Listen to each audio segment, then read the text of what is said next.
Prepare to embark on a captivating journey through the ages into a world where ancient Greek legends come alive and mythological tales gently envelop your mind. These stories, passed down through generations for millennia, have reached our time to reveal their secrets to dreamers and seekers of beauty.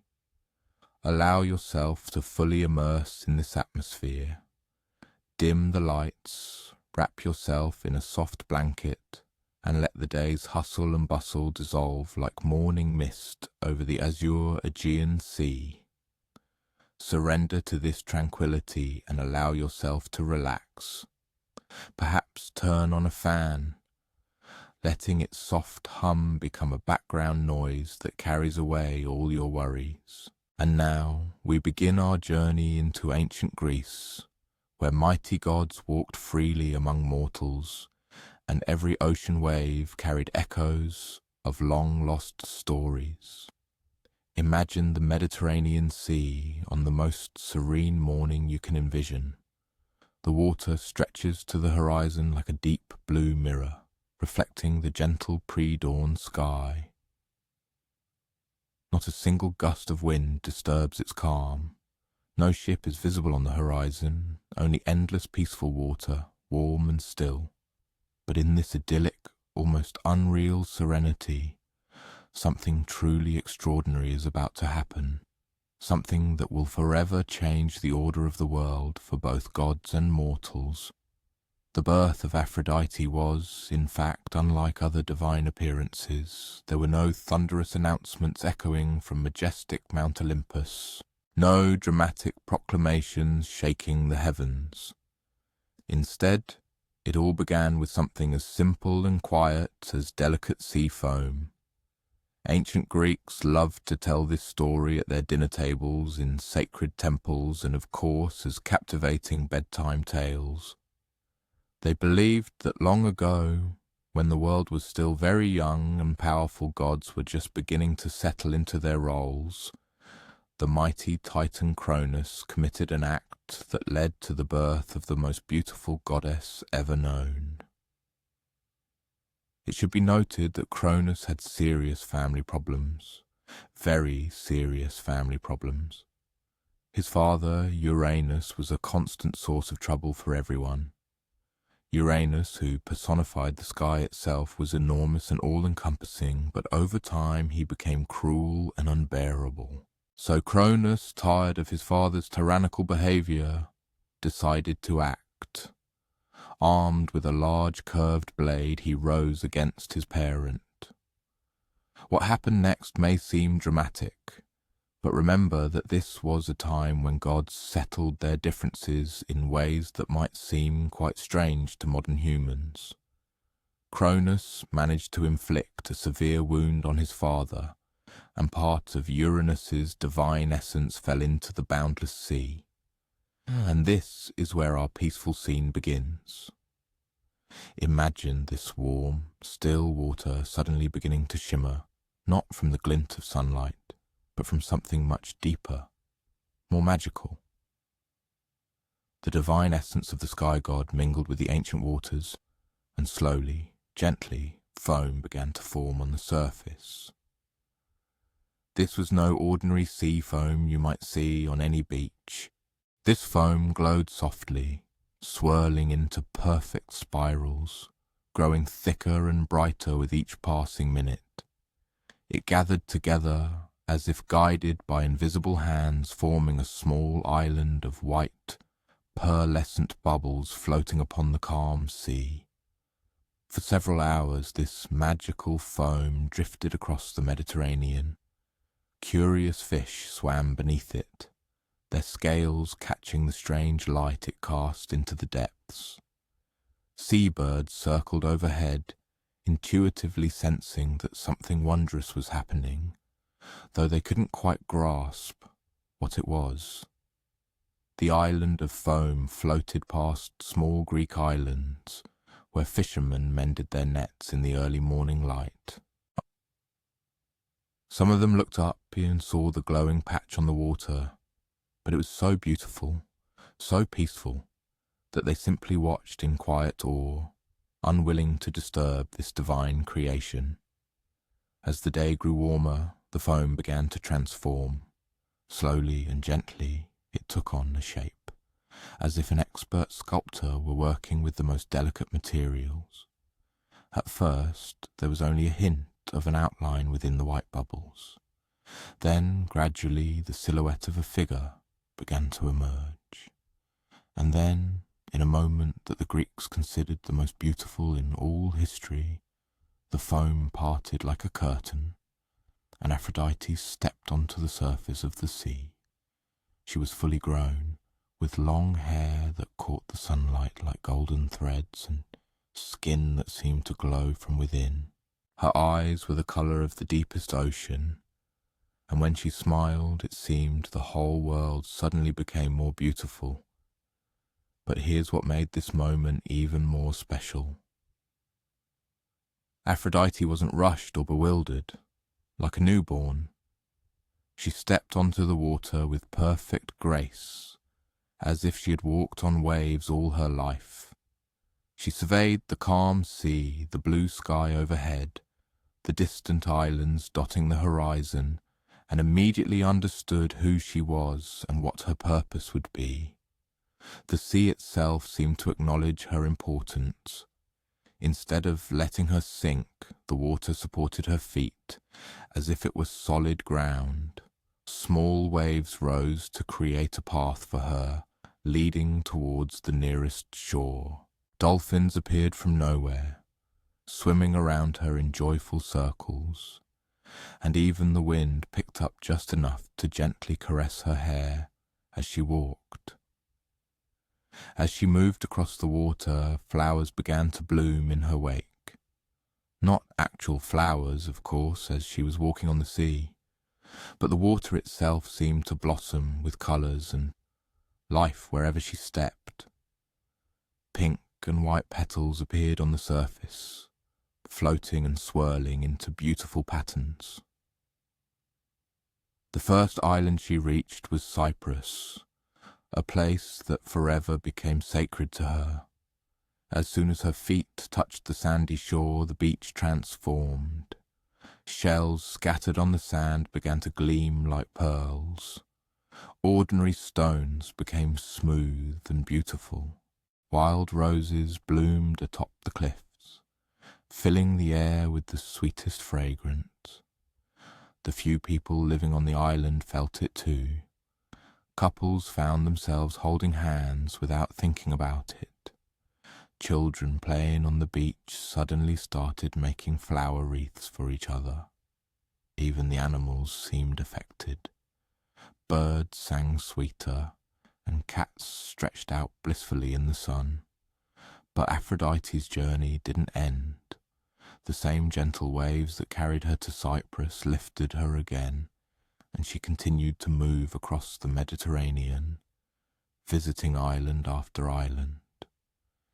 Every place she touched became more beautiful, filled with love and harmony. When she finally reached mainland Greece, something interesting happened. The other gods, busy with their daily affairs on Mount Olympus, suddenly paused what they were doing. Zeus stopped mid-dictation of a thunderstorm. Athena looked up from her weaving. Apollo's lyre playing momentarily ceased. They all felt it. A new presence in the world, something that would change everything. And they were right. Aphrodite's arrival marked the beginning of a new kind of power in the world. The power of beauty, love, and attraction. But unlike some gods who announced themselves with lightning bolts or earthquakes, Aphrodite's power was quiet and gradual. It worked through small moments. A glance between strangers, the way sunlight made someone smile more radiant. The sudden urge to pick flowers for a friend. The Greeks believed that before Aphrodite's birth love existed, but it was simple and practical. People married for alliances, for protection, for survival. After her emergence from the sea foam, love became something more complex and beautiful. It became poetry, music and art. It became the reason people travelled across oceans and fought great wars. In the days that followed her birth, Aphrodite explored her new world with the curiosity of someone seeing everything for the first time. She walked through olive groves, running her fingers over the silvery green leaves. She sat by springs and streams, watching her reflection in the clear water and learning how her smile could make the water itself sparkle brighter. She found that her presence affected everything around her. Gardens bloomed more profusely when she passed by. Young people became more graceful and confident. Artists found new inspiration for their work. Even the food at village festivals somehow tasted better when she was near. But perhaps most importantly, she learned that her gift was not just about romantic love. Her influence helped people appreciate all kinds of beauty. The way the morning light fell on a hillside, the sound of laughter shared between friends, the satisfaction of a job well and lovingly done. The other gods eventually invited her to Mount Olympus, recognizing that she had become one of them. But even there, in that realm of divine power and cosmic responsibility, Aphrodite remained connected to the sea that had given her birth. She often returned to the water's edge, especially in the early morning hours, to walk among the foam and remember that first perfect moment when she stepped into existence. And the Greeks believed that if you were very lucky, very quiet, and very patient, you might catch a glimpse of her during these morning strolls. They said that sometimes, just as the sun rises and the sea is perfectly still, you might see a figure moving gracefully across the water, leaving a trail of flowers and soft light behind her. But here's what makes this story even more interesting.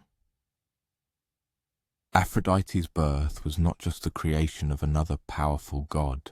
It was about introducing something entirely new to the world. The idea that beauty and love could be forces of change, as potent as thunder, or war, or wisdom. Before Aphrodite's arrival on the Olympian firmament, other methods of governance prevailed. Gods often relied on brute force, sophisticated cunning, or fear-inducing power. However, it was she who revealed to the world that tenderness and attraction possessed no less a capacity to move mountains, albeit in a slower and quieter manner. An ordinary smile could achieve what a sharp sword could not, and a moment of true beauty could sometimes transform an entire human life. Thus, when we imagine Aphrodite taking her first steps from the sea foam onto solid ground, we witness the birth of a phenomenon that continues to influence us to this day. It is the realization that love and beauty are not merely pleasant additions to our existence, but fundamental forces that shape our perception of ourselves and those around us. But Aphrodite's story was only just beginning, and the world of Greek gods was about to plunge into even greater complexity. Speaking of tangled circumstances, have you ever wondered how an ordinary tree could determine the fate of an entire city?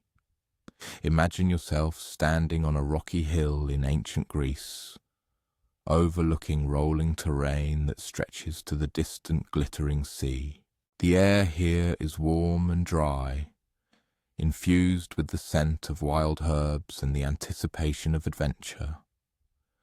Below you, a small settlement bustles with life. People are engaged in their daily routines, completely unaware that their humble community is soon destined to become one of the most celebrated cities in the annals of human history. This is the narrative of how Athens received its name. And it all began with a rivalry between two gods, each vying for the same goal, to become the patron of this promising little city. The settlement did not yet have a name.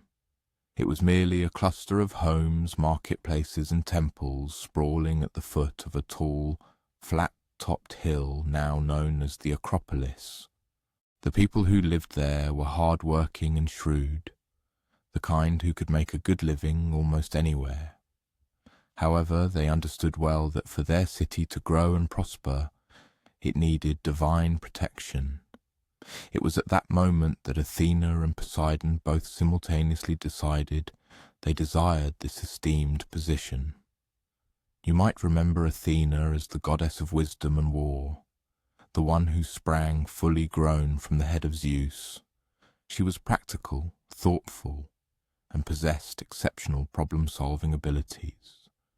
Poseidon, on the other hand, was the god of the sea, earthquakes, and horses. He was powerful, dramatic, and accustomed to getting his way. When both deities announced their desire to be the city's patron, the people found themselves in a rather delicate situation. You couldn't simply tell a god, thanks, but no thanks without risking extremely unpleasant consequences. But having two patron gods was impossible.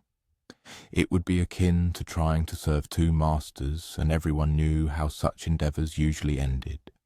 So the city elders proposed a solution that seemed fair, a competition. Both gods were to present the city with a gift, and the inhabitants would choose which gift proved more valuable. The one who gave the best gift would become their patron, and the city would be named in their honour. The day of the contest was clear and sunny. Word of the impending event had spread throughout the region, and people flocked from neighbouring communities to witness this historic spectacle. They gathered on the Acropolis, talking excitedly and making friendly wagers on which god would emerge victorious. Poseidon went first, likely because he was older and accustomed to special deference. He ascended to the highest point of the hill, raised his mighty trident, the three-pronged spear that served as his symbol, and struck it against the ground with immense force. The earth trembled, and stones cracked and fractured, and from the spot where the trident struck, water began to flow, forming a spring right at the top of the hill. The crowd gasped and erupted in applause. Water was invaluable in this dry climate, and having a reliable spring right in the centre of the city seemed incredibly valuable. People could drink from it, water their animals, irrigate their crops during dry spells. It was an impressive, practical gift. However, then someone brave enough to taste the water from the new spring made a discovery that changed everything. The water was salty, just as salty as the sea itself. Of course, salt water wasn't entirely useless. It could be used for cooking, for preserving fish, for some types of cleaning, but it couldn't quench thirst or water crops. Suddenly, Poseidon's gift seemed less practical and more a reminder of his boundless power over the oceans. Nevertheless, it was an impressive display of divine might, and the crowd remained respectful as Athena stepped forward for her turn. Athena carried no trident or other flashy weapon. She simply knelt, placed her hands on the rocky ground, and began to speak quietly to the earth itself. Her voice was so soft that only those closest to her could hear the words, and even they couldn't quite make out what she was saying. For several minutes, nothing visible happened. Some people in the crowd began to shift restlessly, wondering if Athena's gift would be as impressive as Poseidon's spring. The sea god himself watched with growing confidence, believing that whatever his niece had in mind, it couldn't compete with his dramatic display of water. Then, slowly, something began to push through the packed earth where Athena knelt. At first, it was a small, barely noticeable green shoot among the rocks and dust. But as everyone watched with rapt interest, it continued to grow and grow. In a few minutes it was a slender sapling. In an hour, a young tree. By evening it stood as tall as a person, with graceful branches and distinctive leaves that caught the light like silver coins. It was an olive tree, the first olive tree anyone in that region had ever seen. Now, to understand why this was such an amazing gift, one must imagine what life was like for these ancient people. They ate mostly bread, cheese, and whatever vegetables they could grow in the rocky soil. Meat was expensive and rare. Their diet was simple and often quite bland. Athena explained that this tree would bear fruit, small oval olives that could be eaten fresh or preserved in salt water. But even better, the olives could be pressed for oil, a golden liquid that would revolutionize their cooking, their lighting, and even their religious ceremonies. She showed them how olive oil could transform the simplest food, making bread more flavorful and vegetables more satisfying. She demonstrated how a wick floating in olive oil could provide clean, steady illumination, far superior to smoky torches.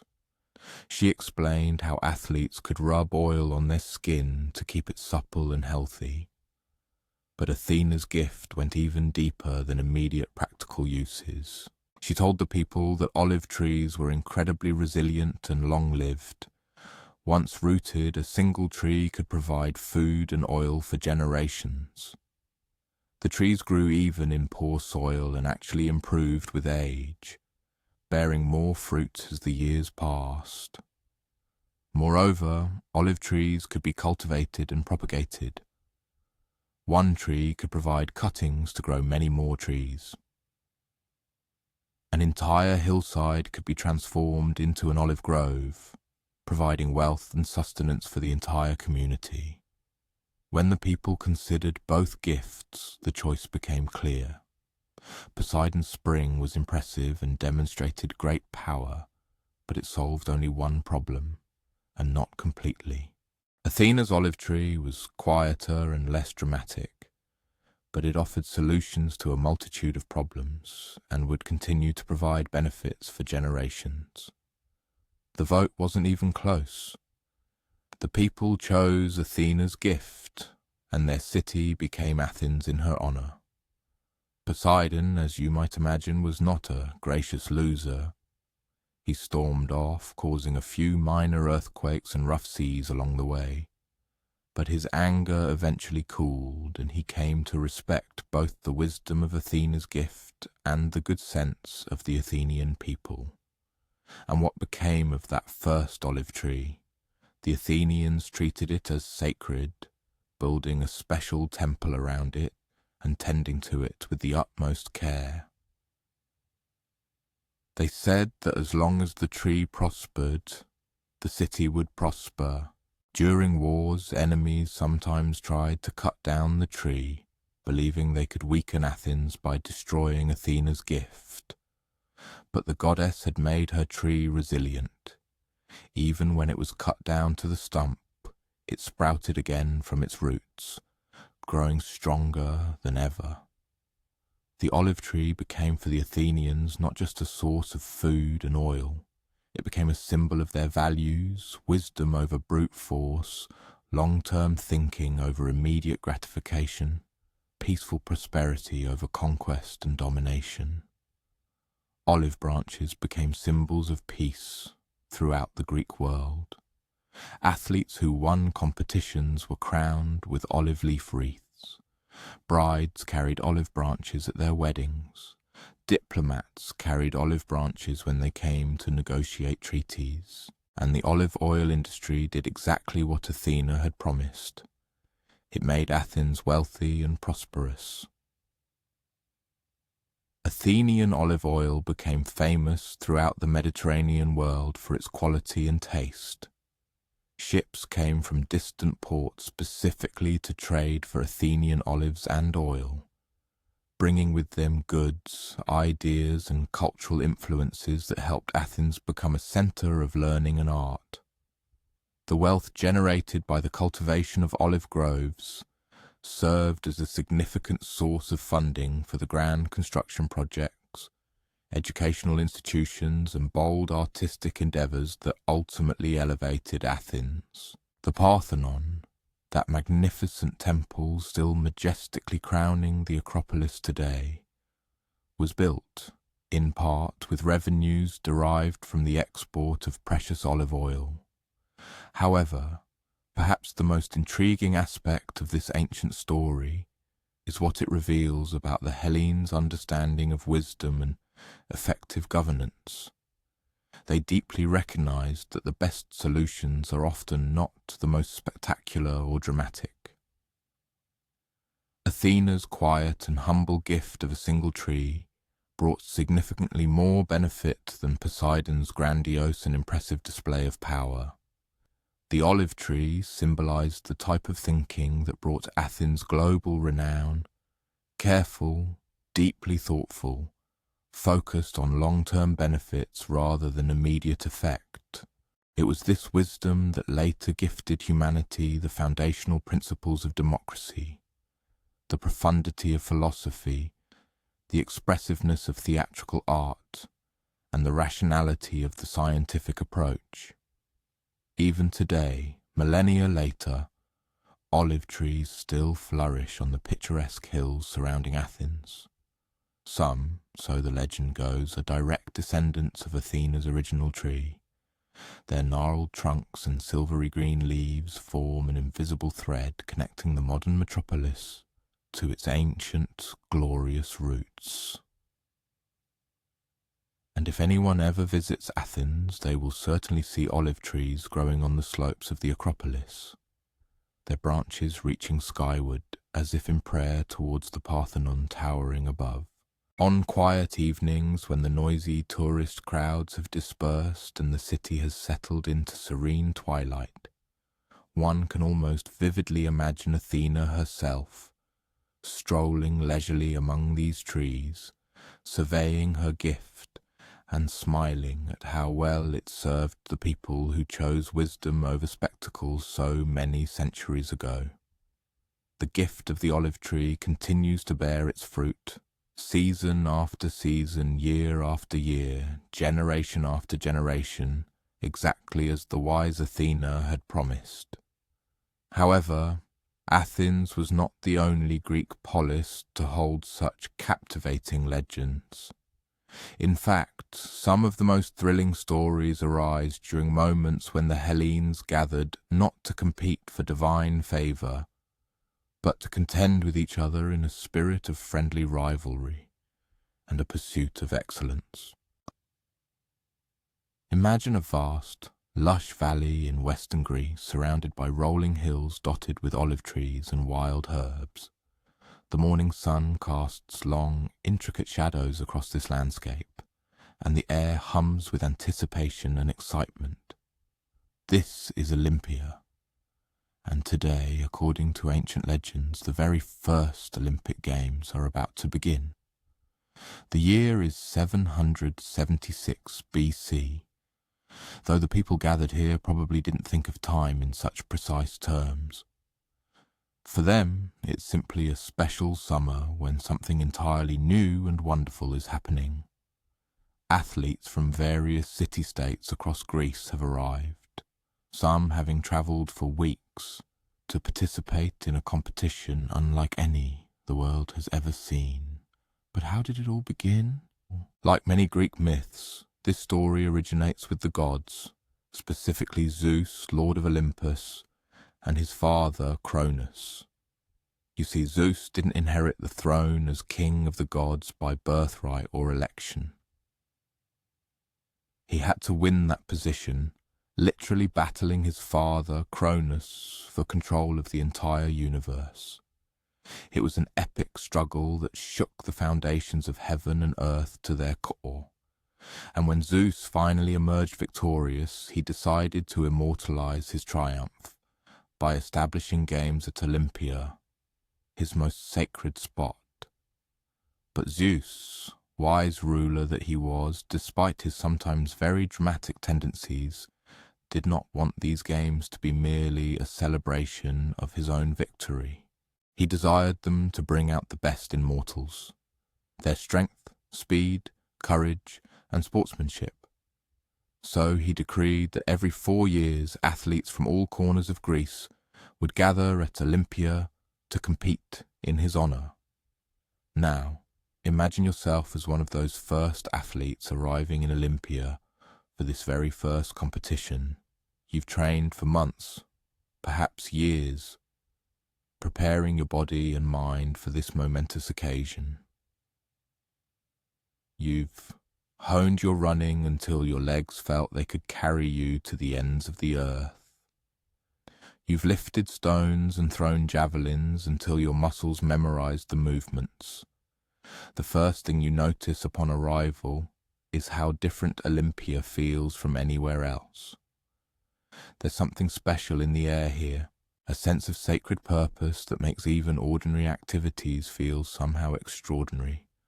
Other athletes are arriving too, and instead of seeing them as potential enemies to be vanquished, you find yourself genuinely curious to learn about their training methods, their home cities, their stories of how they came to be here. This is because Zeus established something truly revolutionary during the Olympic Games. All warfare between Greek city-states was to cease. It didn't matter if your city-state was in the midst of a bitter conflict with another. When Olympic time arrived, everyone laid down their weapons and focused instead on peaceful competition. This Olympic truce was taken with incredible seriousness. Armies literally stopped mid-battle to allow athletes safe passage to Olympia. Pirates refrained from attacking ships carrying participants. Even the sharpest political disputes were put on hold for the duration of the games. As you settle into the athlete's compound, you begin to learn the rules and traditions that will govern these first games. Everything was designed to ensure fairness and to honor the gods. All participants had to be free Greek men. No slaves, no foreigners, no one who had been convicted of a serious crime. Everyone had to swear a sacred oath to Zeus that they would compete fairly and had trained for at least 10 months. On the night before the competitions began, you join the other athletes in a solemn torchlight ceremony. Everyone processes to the great altar of Zeus, where priests sacrifice a magnificent boar to the king of the gods. Each athlete places a hand on the altar and recites the Olympic oath. I will compete with honor. I will not cheat, and I will respect my opponents.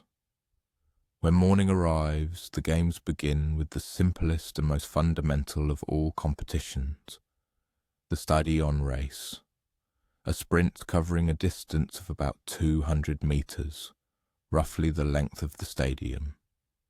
This race is so important that the winner will have the entire Olympic festival named in their honor. These first games will forever be known as the Olympic Games of the winner. 20 men line up at the starting line, marked by grooves cut into a stone slab.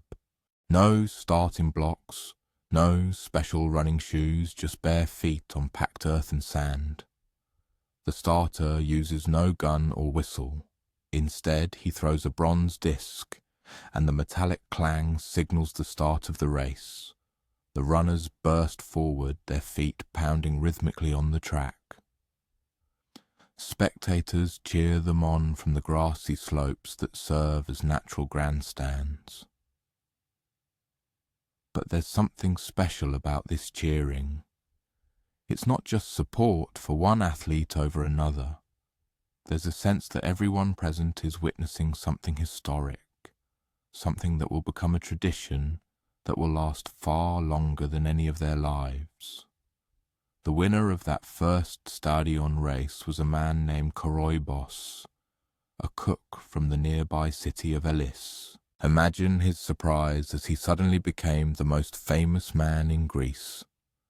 But his victory was celebrated not just because he was the fastest, but because he represented the Olympic ideal, an ordinary man who trained hard and competed with honor.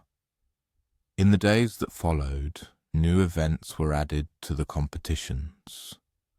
There was wrestling, where athletes covered their bodies with olive oil and sand for better grip, and then tried to throw each other to the ground 3 times. Wrestling matches were intense but respectful. When someone won, they helped their opponent up, and they embraced before parting ways. The pentathlon tested athletes in 5 different skills: running, long jump, discus throw, javelin throw, and wrestling. This event was designed to find the most all-around athlete, one who embodied the Greek ideal of balanced excellence in everything. Watching the long jump is particularly fascinating because these ancient athletes did something modern long jumpers do not. They carried weights in their hands during the jump. These stone or metal weights, called halters, were swung forward during takeoff and then backward during landing, helping the jumper achieve greater distance. The discus throw had its own particular beauty. Athletes spun in a perfect circle, their bodies becoming like dancers as they built momentum before releasing the heavy bronze disc. The best throwers made it look effortless, as if the discus simply flew from their hands to land far out in the field. But perhaps the most thrilling event was the chariot races, held at the Hippodrome, a long, narrow track with sharp turns at each end.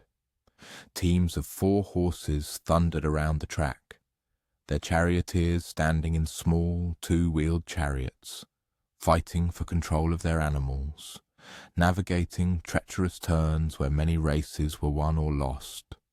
Chariot races were an extremely risky spectacle, replete with frequent accidents and dramatic tumbles. However, there was one notable rule that added intrigue to these intense races.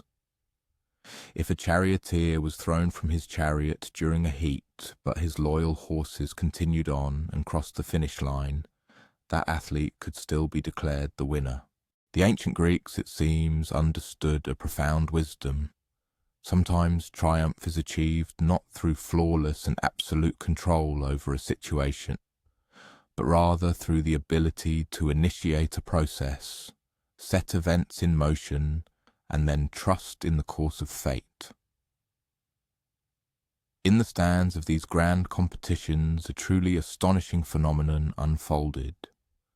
Representatives of city-states who, in ordinary life, might be sworn enemies, think of the Athenians and Spartans, the Thebans and Corinthians, suddenly found themselves sitting side by side. They shared food and wine, engaged in good-natured arguments about the chances of their favourite athletes, and, to their own surprise, discovered far more commonalities and points of connection than they might have imagined. Thus, the Olympic Games transcended mere athletic contests. They transformed into a genuine celebration of Greek identity, becoming a vibrant demonstration of shared values and a unified culture capable of overcoming the political boundaries that, at other times, irreconcilably divided the city-states of Hellas. Between the main competitions, other events unfolded that, over time, also became integral Olympic traditions. Poets recited their fresh works, eloquently praising the feats of athletes and the grandeur of the gods. Artists offered the public small, skillfully crafted bronze figurines depicting runners and wrestlers, and numerous food vendors generously offered hungry spectators fragrant roasted meats, fresh bread, and refreshing wine, creating an atmosphere of festive abundance. However, The most revered and significant tradition was undoubtedly the ceremony honouring the victors. The champions of those ancient games were not awarded gold medals, as this, of course, is a much later invention. Instead, their heads were crowned with wreaths woven from the branches of the sacred olive tree that grew in the sanctuary of Zeus directly in Olympia. These olive wreaths, known as kotinos, were considered absolutely priceless relics, for they symbolized not only divine approval, but also the promise of eternal, imperishable glory. The triumph ceremony itself was imbued with deep pathos and an incredibly moving atmosphere. The victor, clad in simple attire, stood on a low platform, while a herald loudly and solemnly announced his name, his father's name, and the name of his hometown to the gathered crowd.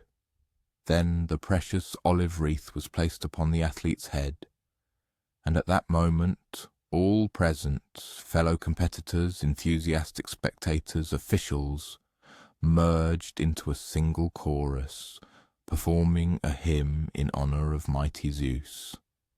However, the true, tangible rewards for Olympic triumph awaited the athletes after the games concluded, when they returned to their homelands. Olympic victors instantly became genuine celebrities in their cities. They were entitled to lifelong free sustenance, the best seats in theatres and at all manner of festivals, and sometimes even magnificent statues were erected in their honour. Poets, in turn, competed with each other in the art of creating victory odes, composing laudatory verses that celebrated their outstanding achievements. What was even more significant was the ingrained belief that Olympic champions were granted special grace and favour by the gods. People believed that such individuals would possess greater luck in their endeavours, have healthier families, and live long lives. Some city-states even openly declared that the presence of Olympic champions among their citizens helped them protect their lands from destructive natural disasters and prevent military defeats, seeing them as divine protectors. As these first Olympic Games drew to a close, both the athletes and the many spectators began to realize that they had participated in something far greater, something destined to outlive themselves. They had laid the foundation for a tradition that would unite Greeks every 4 years, constantly reminding them of their common heritage and fundamental values, even during times when political disagreements and ambitions ruthlessly sought to divide them. The Olympic flame, burning unceasingly throughout the competitions, was solemnly extinguished on the final day. However, the spirit of Olympia did not die with the flame. Athletes returned to their hometowns, carrying with them not only memories of new friends, acquired skills, and the incredible sensation of competing at the highest possible level, but also something more. They immediately began training, preparing for the next Olympic Games, which were to take place 4 years later, for now they knew for certain what becomes possible when Greeks gather not for conflict, but for the celebration of the greatest human achievements. Over the centuries that followed, the Olympic Games would steadily evolve and undergo changes. New events would be added to their program. Organizational structures would become much more complex, and the level of competition would rise to unprecedented heights. However, the foundational values established at these first games, the pursuit of excellence, the principles of fair play, the spirit of peaceful competition, and deep respect for both gods and rivals, would remain unshakable, forming the eternal core of the Olympic movement. Even today, as we watch the modern Olympic Games, we witness a direct continuation of those very traditions that originated in that serene valley of ancient Greece. Then, a group of athletes decided to honor the gods by demonstrating to the world the heights that people can achieve when dedicated to the relentless pursuit of becoming the best versions of themselves. The Olympic Games clearly demonstrated what Greeks could achieve when they came together in an atmosphere of peace and friendship. But what happened when that same competitive spirit, so inherent to the Hellenes, was directed into a far more serious channel, into the business of preparing for war? Imagine yourself entering the most famous military mess hall of the ancient world. The sun slowly dipped behind the mountain peaks of southern Greece, casting long, wavering shadows across the unassuming stone building where Spartan warriors gathered each evening for their communal meal. A quiet murmur of voices and the muffled scraping of wooden spoons against clay bowls filled the air. Yet there was something else here. This was not merely dinner, but a daily, meticulously orchestrated ritual designed to sustain one of the most disciplined societies in human history.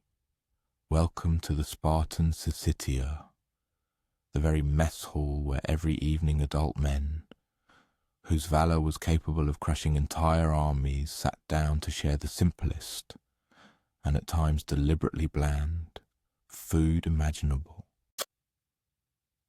The dining room itself fully met all expectations one might have of Spartans. It was utterly functional, devoid of any adornment, and built, as they say, to last. Long wooden tables stretched the length of the room, their surfaces scarred by decades of use. Simple, unadorned benches served as seating. There were no soft cushions, no fancy tablecloths, no decorative tableware, not even flowers. The only source of light came from oil lamps, which cast flickering shadows on the stone walls, enhancing the sense of austere simplicity. Approximately 15 men gathered at each table. This was not a magical number, but a practical necessity. This was typically how many warriors fought together as a single unit in the heat of battle. Thus, these men were not just table companions, they were true brothers in arms who would depend entirely on each other when battle commenced.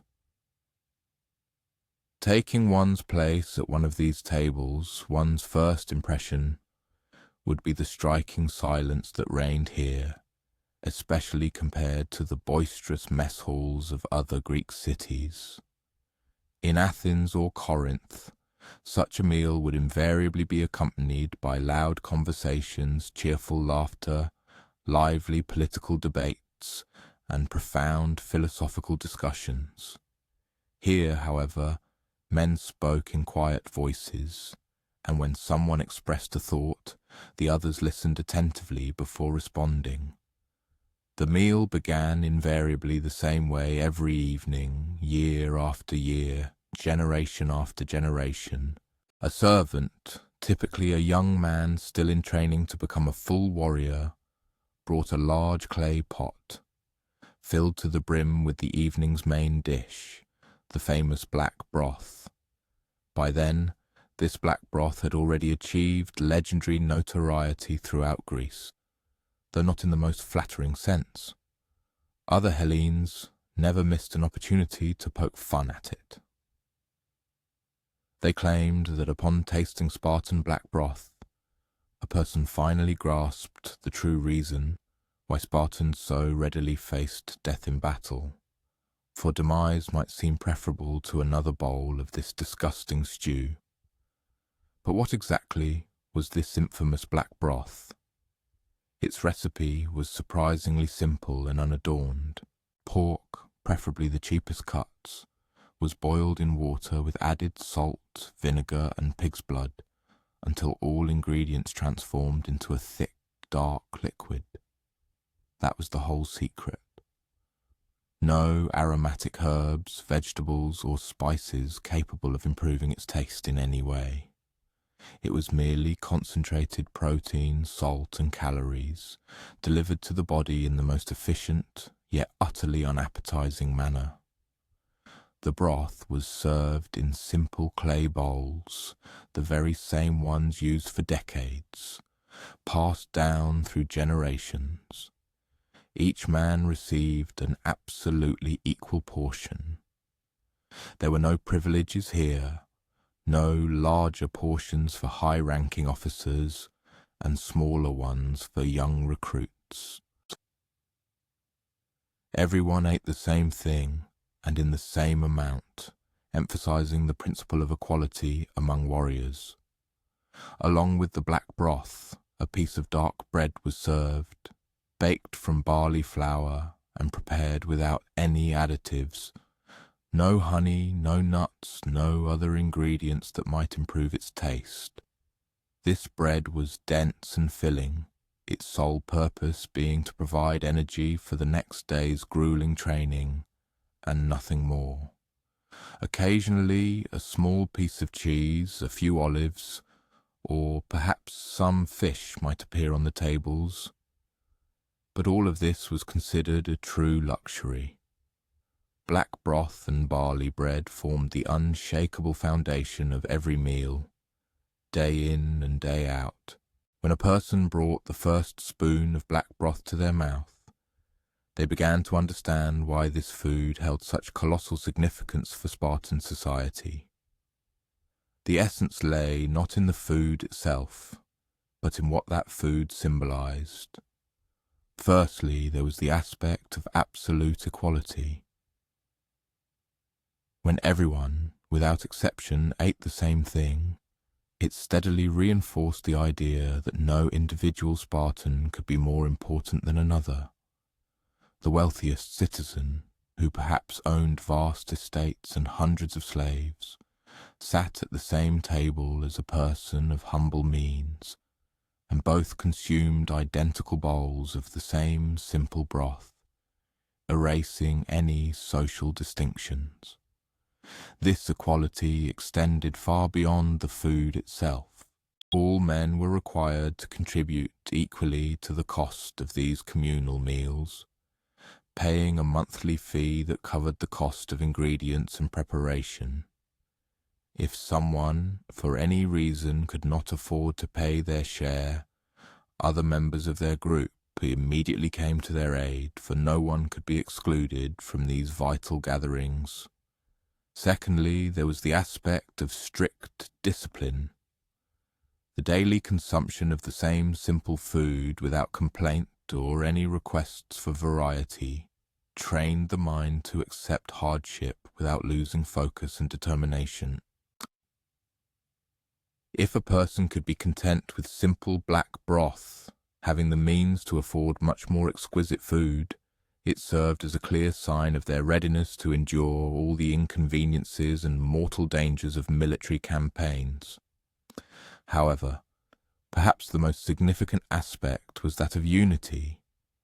The communal consumption of this deliberately unappealing food fostered a unique kind of camaraderie.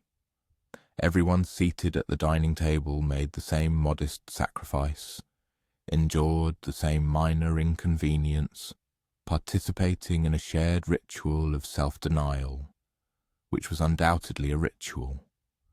The serving of the famous black broth proceeded in a strictly established order, always beginning with the most venerable man at each table. Before partaking of the food, there was a moment of respectful silence, dedicated to honoring the gods and commemorating fallen comrades. Only after this brief but profound ceremony did the meal itself begin. The conversations that accompanied the meal unfolded according to their own special rules. Men might delve into discussions about the day's training, exchanging recommendations on weapon maintenance or perfecting combat techniques. Not infrequently, they shared news arriving from various corners of Greece, analyzing potential threats or promising opportunities. At times, stories of glorious battles or the exploits of legendary Spartan heroes would be recounted.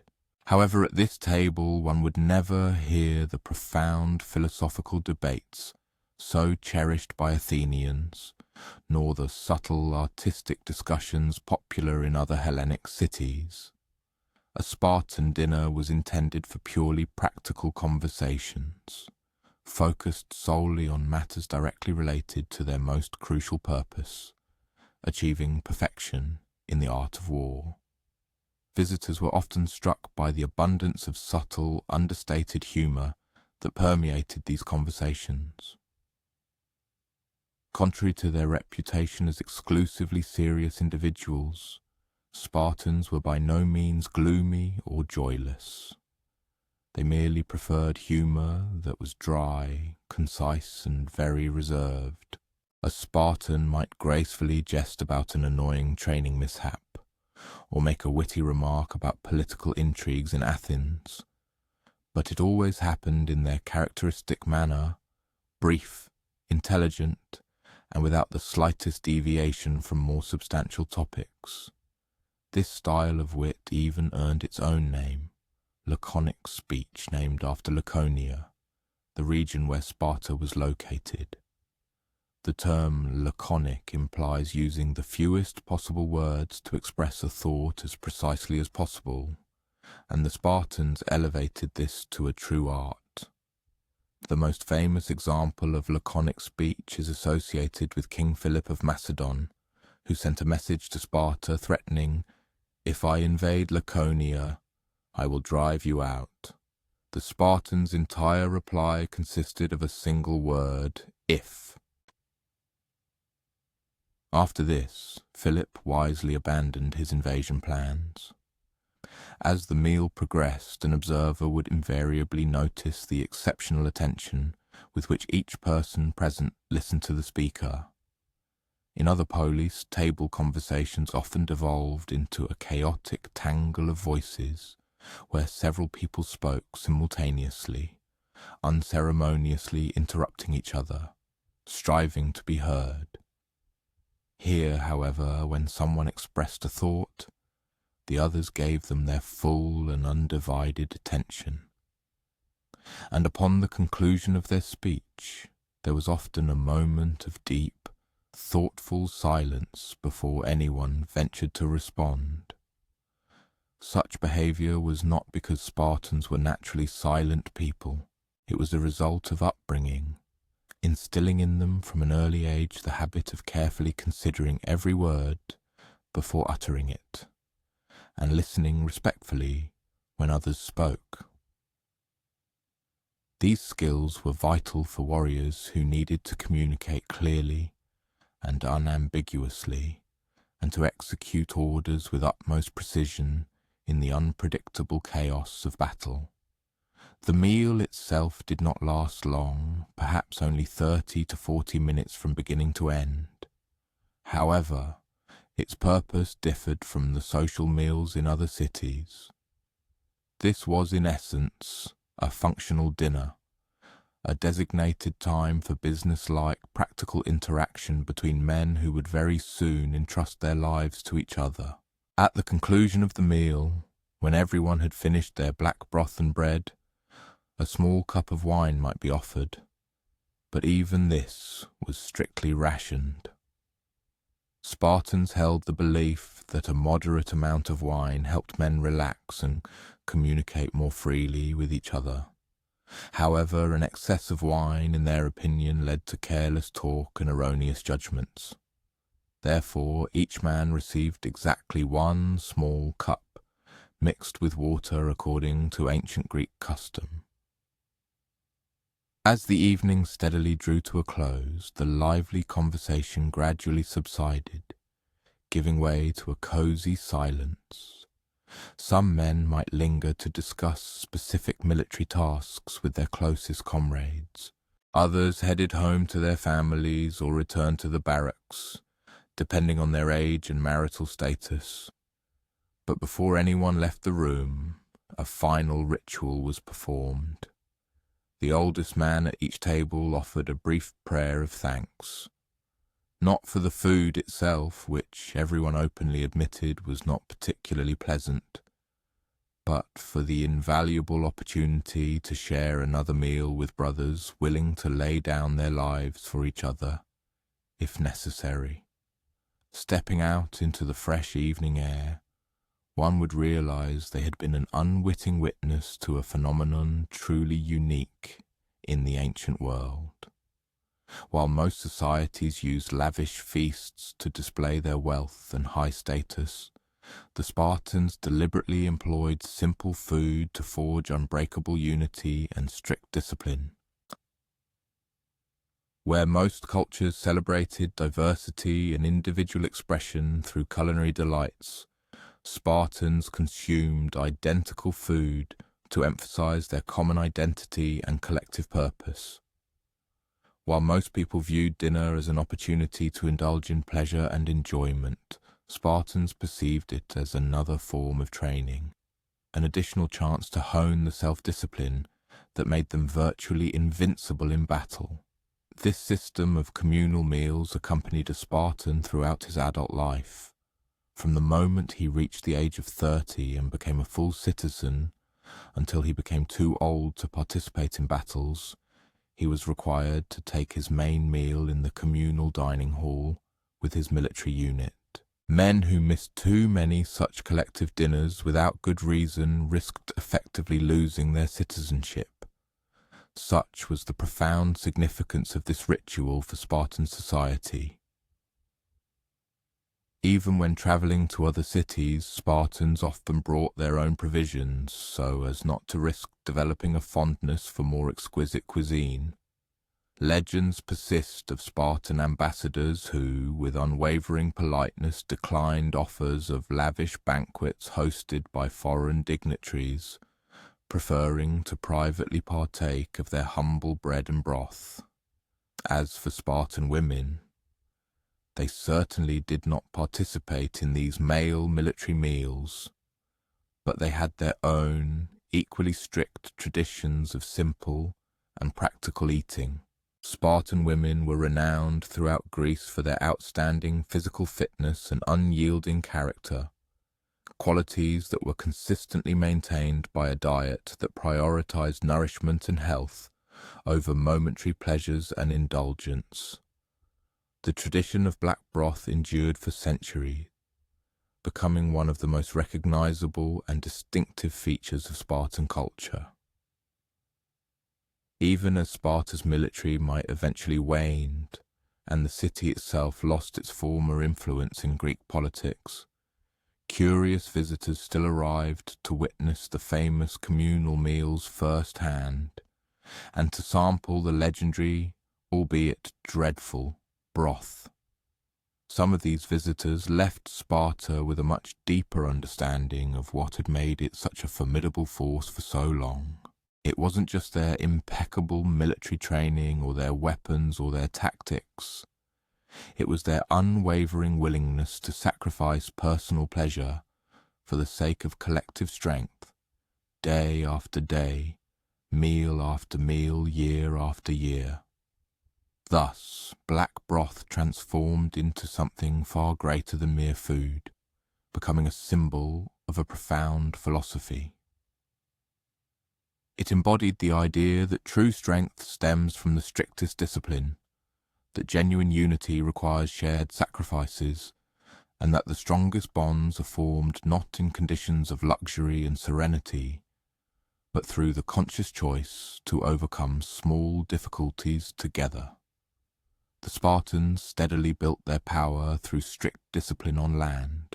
Other Greek palays, however, found strength in conquering the seas, and no maritime achievement made as profound an impression as the construction of ships that seemed never to rest. Imagine the harbour of Piraeus at the very moment the first ray of dawn touches the surface of the sea.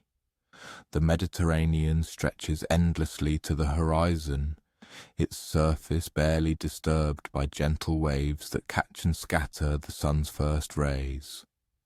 However, this was not the tranquil scene of a fishing village one might envision. This harbour teemed with life even at such an early hour, for Athens had created the most powerful fleet the world had ever known. And this fleet demanded unceasing and meticulous attention. At the heart of all this bustling maritime activity was one of the most remarkable vessels ever created by humankind, the trireme. Long, gracefully narrow, and designed for maximum speed rather than cargo capacity, these ships represented the pinnacle of ancient naval technology. Moreover, they embodied an entirely new approach to understanding maritime power and what it means to rule the waters. The name trireme comes from the 3 rows of oars that gave these ships incredible speed and exceptional maneuverability. Imagine a vessel about 36 meters long, yet only 5.5 meters wide, proportions similar to a racing scull, yet large enough to carry 170 men. It was this unusual, elongated shape that made triremes so effective in naval combat and at the same time so demanding to operate. However, let us step aboard one of these vessels and immerse ourselves in the daily life of those who provided Athens with its naval might.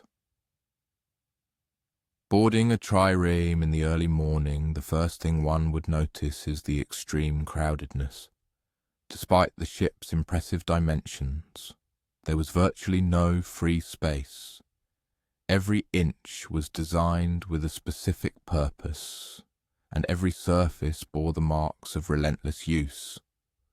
The 170 oarsmen whose efforts propelled this vessel were already in their places, though the sun had barely risen above the horizon. It is important to note that these were not slaves chained to their benches, as is sometimes mistakenly depicted in Hollywood films. These were free Athenian citizens. Many of them took deep pride in their skill as oarsmen and in their invaluable contribution to the defence of their city.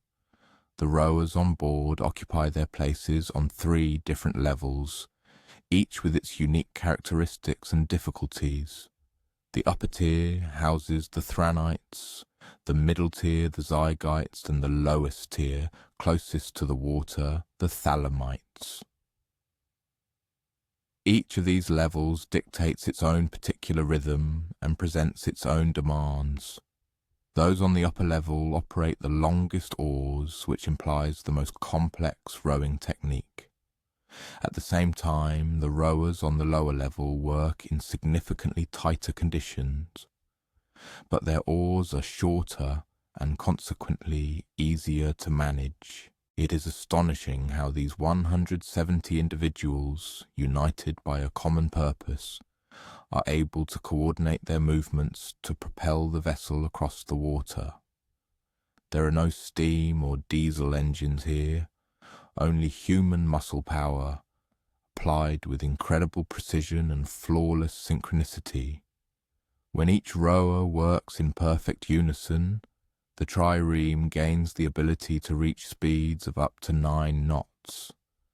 This pace is sufficient not only to ram and sink enemy ships, but also to rapidly escape from the most dangerous situations. The coordination required is truly extraordinary. The kaliste, or rhythm setter, guides the rowers with his voice, and sometimes uses a wooden hammer, tapping out the beat on the hull of the vessel. His command, "Pull, pull, pull," echoes throughout the trireme, and at that very moment 170 oars must simultaneously plunge into the water. Any lack of coordination would lead to a tangled mess that would instantly disable the ship. But why did this ship never cease its movement? The answer lies in Athens' strategic importance. The city-state's power depended entirely on control of sea lanes. It was by these routes that vital cargoes were delivered: grain from Egypt, timber from Thrace and luxury goods from all corners of the Mediterranean. If enemies managed to cut these supply lines, Athens would inevitably face starvation. Therefore, Athenian triremes patrolled the seas continuously, day and night, regardless of weather conditions. A single trireme could spend weeks at sea, with crews working in shifts to maintain round-the-clock movement of the vessel. During daylight hours, the full crew rowed with maximum efficiency, covering significant distances and displaying the Athenian flag to both friendly merchants and potential adversaries. As night fell, a smaller team maintained a steady but constant pace, ensuring that the ship never stopped for a moment. This continuous movement served several key purposes. It allowed one trireme to patrol a much larger area than would be possible if the ship anchored every night. It also kept the crew in excellent physical condition, as rowing a trireme is considered one of the most grueling forms of physical exercise ever invented. Furthermore, constant movement sent a powerful psychological message to all who saw the ship. Athens never rests, never lowers its guard, and never gives enemies an opportunity to strike. Life on a constantly moving trireme demanded extremely meticulous organization. Meals were simple and eaten in shifts. The diet included bread, cheese, dried fish, and diluted wine, which did not spoil in the Mediterranean heat. There was no galley in the modern sense on board, only a small area where food could be prepared without creating a fire hazard on a wooden vessel. Fresh water was precious and strictly rationed. Each crew member received a measured amount daily, enough to prevent dehydration but not enough for waste. Whenever possible, the ship put into friendly ports to replenish water supplies. However, during war or in hostile waters, conserving this resource became a matter of life and death. Sleeping conditions were no less challenging. There were no individual bunks or private cabins. Resting rowers positioned themselves wherever they could find a free spot, usually curled up next to their oars or in small passageways between equipment storage. The ship never stopped rocking from the movement of the waves, so everyone had to learn to sleep while constantly in gentle motion. But perhaps the most impressive aspect of a trireme's operation was the routine maintenance that kept these complex machines in perfect working order day after day. It's important to remember that there were no spare parts in the open sea. There were no marine supply stores or emergency repair services. Everything needed to keep the ship operational had to be stored and repaired with the tools and materials available on board. Every evening, during the shift from day to night watch, crew members carefully inspected every critical component. Oars were checked for cracks or splinters that could cause them to break during the next day's rowing. The leather sleeves protecting the oar ports from seawater ingress were meticulously examined and repaired if necessary. Ropes were checked for wear, and any frayed sections were spliced or replaced with new ones. The ship's bronze ram, that pointed metal beak at the bow designed to punch holes in enemy vessels, received special attention. It had to be regularly cleaned of barnacles and seaweed, which could significantly reduce its effectiveness in combat. The ram was also the ship's most vulnerable point in bad weather, absorbing the full force of waves and potential collisions with floating debris. Navigation presented its own difficulties for a ship that never stopped. There were no GPS systems, electronic charts, or radio beacons to guide ancient mariners. Instead, Navigators relied on their deep knowledge of the stars, coastlines, wind patterns, and water conditions to determine the ship's position and course. During daylight hours, navigation was relatively straightforward as long as the coastline remained in sight. Experienced navigators knew every headland, every distinctive mountain peak, every harbour entrance along their patrol routes. They could estimate speed by observing how quickly familiar landmarks passed by, but night navigation required entirely different skills. The navigator had to be able to accurately identify constellations and individual stars. They had to understand how their positions changed throughout the night and across different seasons, and use this celestial information to maintain course even when land was completely out of sight. Weather added another layer of complexity to trireme operations. These ships were built for speed and maneuverability, not for surviving storms. When severe weather approached, the captain had to make a difficult decision: seek shelter, potentially interrupting the patrol mission, or continue sailing, risking damage to the ship and crew. Experienced trireme crews developed an almost uncanny ability to read weather signs, changes in wind direction, the colour and behaviour of clouds, the way waves reflected light, and even the behaviour of seabirds. All of these gave them clues about what weather was approaching and how severe it might be. However, storms were not the only danger faced by ships that never stopped moving. Pirates were active throughout the Mediterranean, and while they usually avoided attacking well-armed triremes, a vessel weakened by equipment failure or crew illness could become an inviting target. More often, triremes encountered merchant ships in distress. These could be ships damaged by storms, attacked by pirates, or simply lost and running low on supplies. The trireme's mission required assisting such vessels when possible, both for humanitarian reasons and to maintain good relations with the merchants whose trade ensured Athens's prosperity. These rescue operations could be complicated for a ship designed solely for military purposes. Triremes carried very limited extra supplies and had no space to accommodate additional passengers. Helping a merchant vessel might mean sharing precious fresh water, providing an escort to the nearest safe harbour, or sending a few crew members to the damaged ship to assist with repairs. Communication between ships relied entirely on visual signals during daylight hours.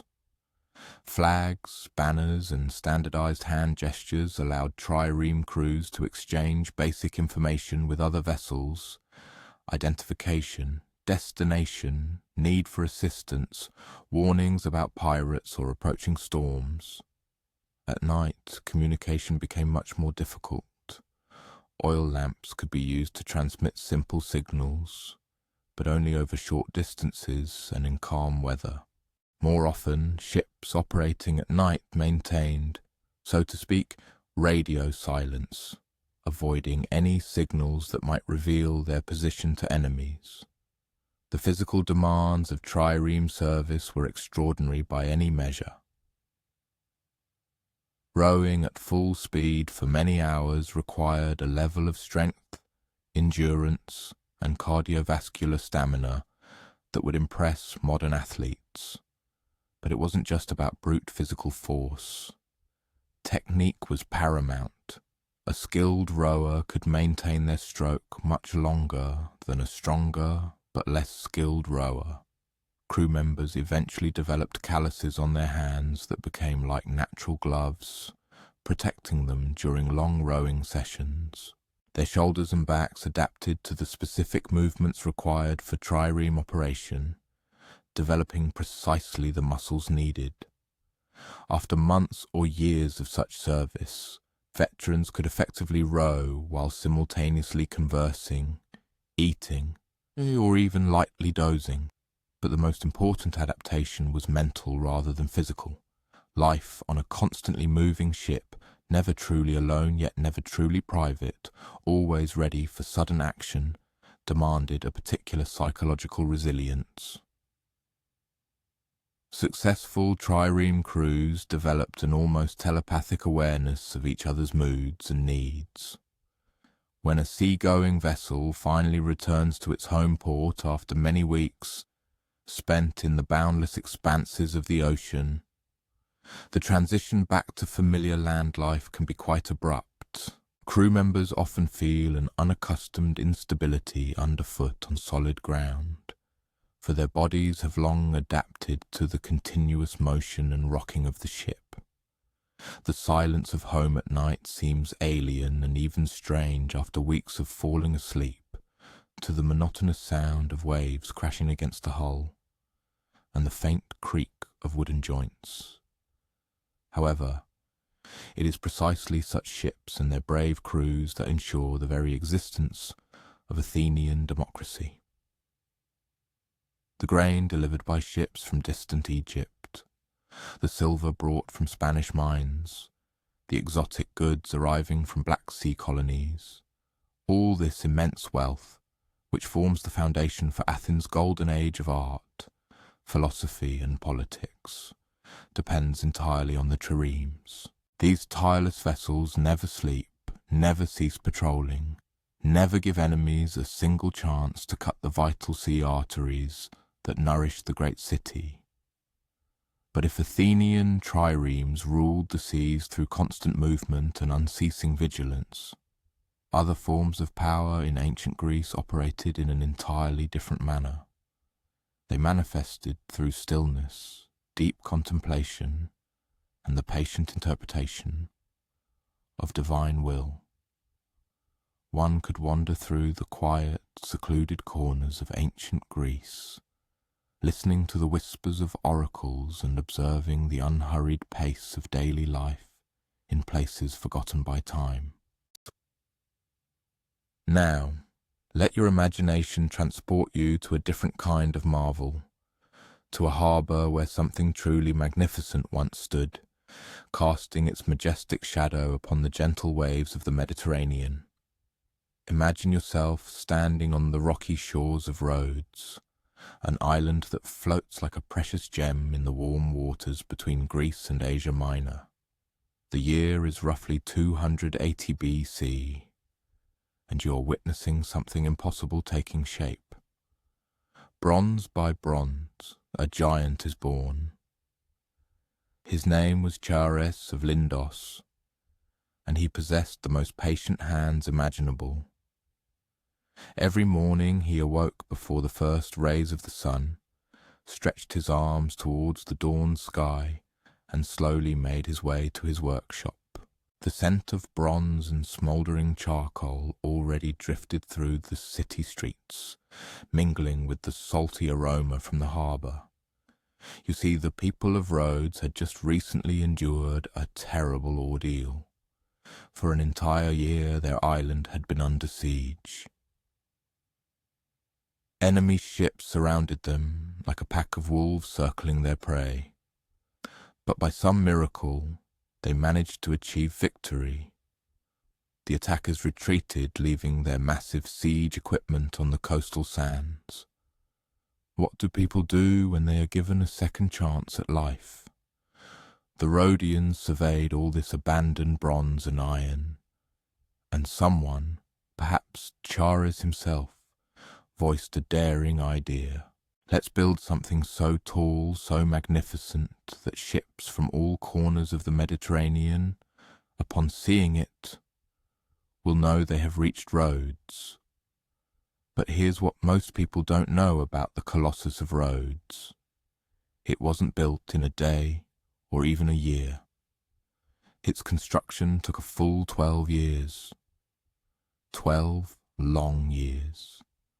Chares woke up, ate his humble breakfast of bread and olives, and went to work on the most ambitious project anyone could imagine. You can almost feel the weight of those years as you watch him labour. Bronze is not pliable clay that can be shaped with fingers. Bronze must be heated until it glows like a small sun, and then poured into meticulously crafted molds. Every fragment of the Colossus, and there were thousands of them, had to be perfect. Chares started with the feet, massive bronze feet that would support a statue as tall as a modern 15-story building. He spent months working only on the toes, meticulously ensuring that each one would bear the weight of what was to be created. Townspeople passed by his workshop and peered inside, watching him polish the same bronze toe for the 100th time. Children grew up watching the Colossus rise. A little girl who was 5 years old when the project began would have been 17 by the time it was finished. She might have brought Chares water on hot summer days, watching the sweat trickle from his brow onto the bronze he was shaping. "Master Chares," she might have asked, "why are you making him so big?" And Chares, wiping his hands on his leather apron, would have looked towards the harbour. "Because," he might have said, "sometimes the world needs to see that beautiful things are possible, even after terrible things happen." The statue was not built where most people believe it was. You've probably seen images depicting the Colossus standing astride the harbour entrance like a giant bridge, with ships sailing between its legs. But that's just a legend that grew later, like a weed in the garden of facts. The real Colossus stood on a hill overlooking the harbour, one hand shading its bronze eyes as it gazed out to sea. It was Helios, the sun god, and every morning as the real sun rose, the statue's bronze skin caught the light and shone as if alive. Pause, can you imagine what that must have looked like? A 30-metre bronze figure, gleaming in the dawn light, staring out at the boundless sea. Sailors approaching roads would see that golden glow from many miles away and know they were almost home. But building the Colossus was like trying to solve a puzzle no one had ever solved before. How do you build something so tall that it won't collapse in the wind? How do you lift such heavy bronze fragments without modern cranes? Chares had to invent new methods for every task. He built the statue around a framework of iron rods and stone, like a skeleton inside a body. Then he covered this skeleton with a bronze skin, fragment by fragment, working from the bottom up. As the statue grew taller, Chares had to build ramps and scaffolding around it. Eventually, the Colossus was surrounded by a small mountain of wooden platforms and ramps. Workers carried bronze pieces up these ramps, like ants carrying crumbs to their nest. You can almost hear the sounds of construction echoing across the harbour. The clang of hammers on bronze, the creak of wooden blocks, the shouts of workers calling to each other across the scaffolding, and beneath it all, the constant whisper of waves on the shore. Of course, there were accidents. Bronze is heavy, and heights are dangerous. Some workers fell, some parts were cast incorrectly, and had to be melted down and remade. There were days when Chares probably sat on a rock by the harbour, wondering if this impossible dream would ever become a reality. His hair turned grey during those 12 years. His hands were forever stained with bronze dust.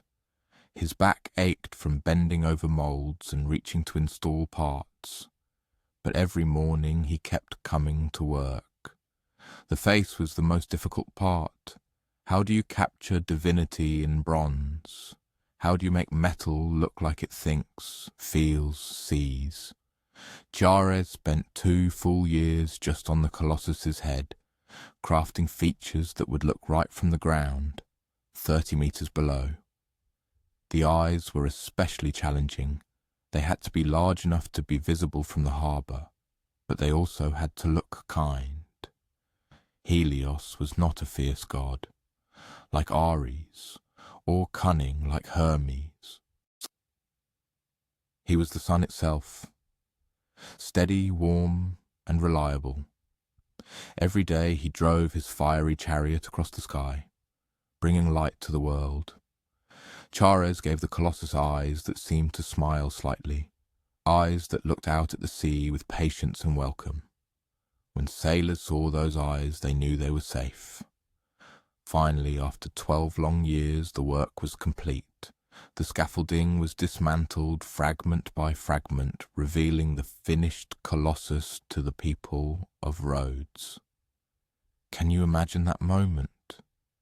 The entire city must have held its breath as the last wooden platform was removed, and their bronze guardian stood revealed in all its glory. The dedication ceremony lasted for days. People from all over the Mediterranean came to see this wonder. They brought gifts and offerings not only to Helios but to Chares himself. He had created something that seemed impossible, a bronze man tall enough to touch the clouds. But here's what makes one ponder the Colossus. It stood for only 56 years. Just 56 years after Chares finished his life's work, an earthquake shook Rhodes and toppled the great bronze giant to the ground. 56 years. That's roughly the span of a human lifetime back then. All that work, all those dreams, all that bronze. And then one morning the earth shook, and it was all over. The fallen Colossus lay by the harbour for another 800 years. Even broken and lying on its side, it was still a marvel. Tourists came from Rome just to see the massive bronze fingers and toes scattered along the shore. One thumb alone was so enormous that most people couldn't wrap their arms around it. Chares did not live to see the earthquake. He died peacefully in his workshop, surrounded by the small bronze statues he had made over the years. But for the time he was alive, he could walk outside every morning and see his impossible dreams standing against the sky, watching over his home island. You know what's beautiful about that? Chares spent 12 years building something he knew wouldn't last forever. Bronze corrodes, earthquakes happen, nothing man-made lasts forever. But he built it anyway, because sometimes the act of creating something beautiful is more important than how long it lasts. Today's traveller can step onto the soil of Rhodes and walk through the places where the Colossus once majestically stood. The island's harbour still retains its pristine beauty, continuing to warmly welcome ships arriving from all corners of the Mediterranean. And although the bronze giant has long vanished from sight, a special echo still lingers in the air, a reminder of a seemingly impossible dream that nevertheless came to life, albeit for a short time. As you reflect, remember Chares, the master who toiled with incredible patience in his bronze workshop, creating this magnificent work of art, step by step, detail by detail. What seemingly impossible dreams could each of us bring to life if we possessed enough patience to work on them for 12 years? What bronze giants perhaps await their hour in the quiet corners of our own imagination? Thoughts of patience, bronze, and impossible dreams compel the mind to journey even further back in time, to an island where even the stones hold secrets from ages preceding the world's aging.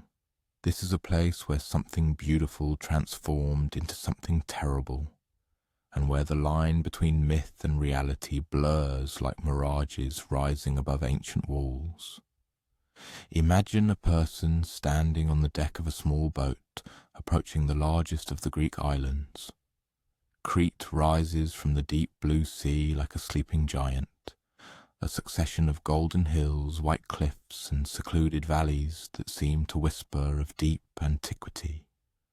Perhaps it is 1450 BC, or perhaps it was yesterday. Time here flows differently. It was on Crete that the Minotaur resided, in the heart of a labyrinth so intricate that even its creator could not find his way out.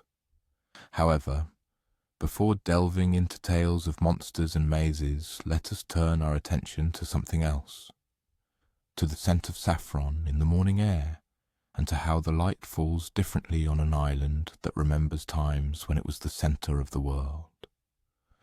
For long before the rise of classical Greece, before philosophers appeared in Athens or valiant warriors in Sparta, there was Crete.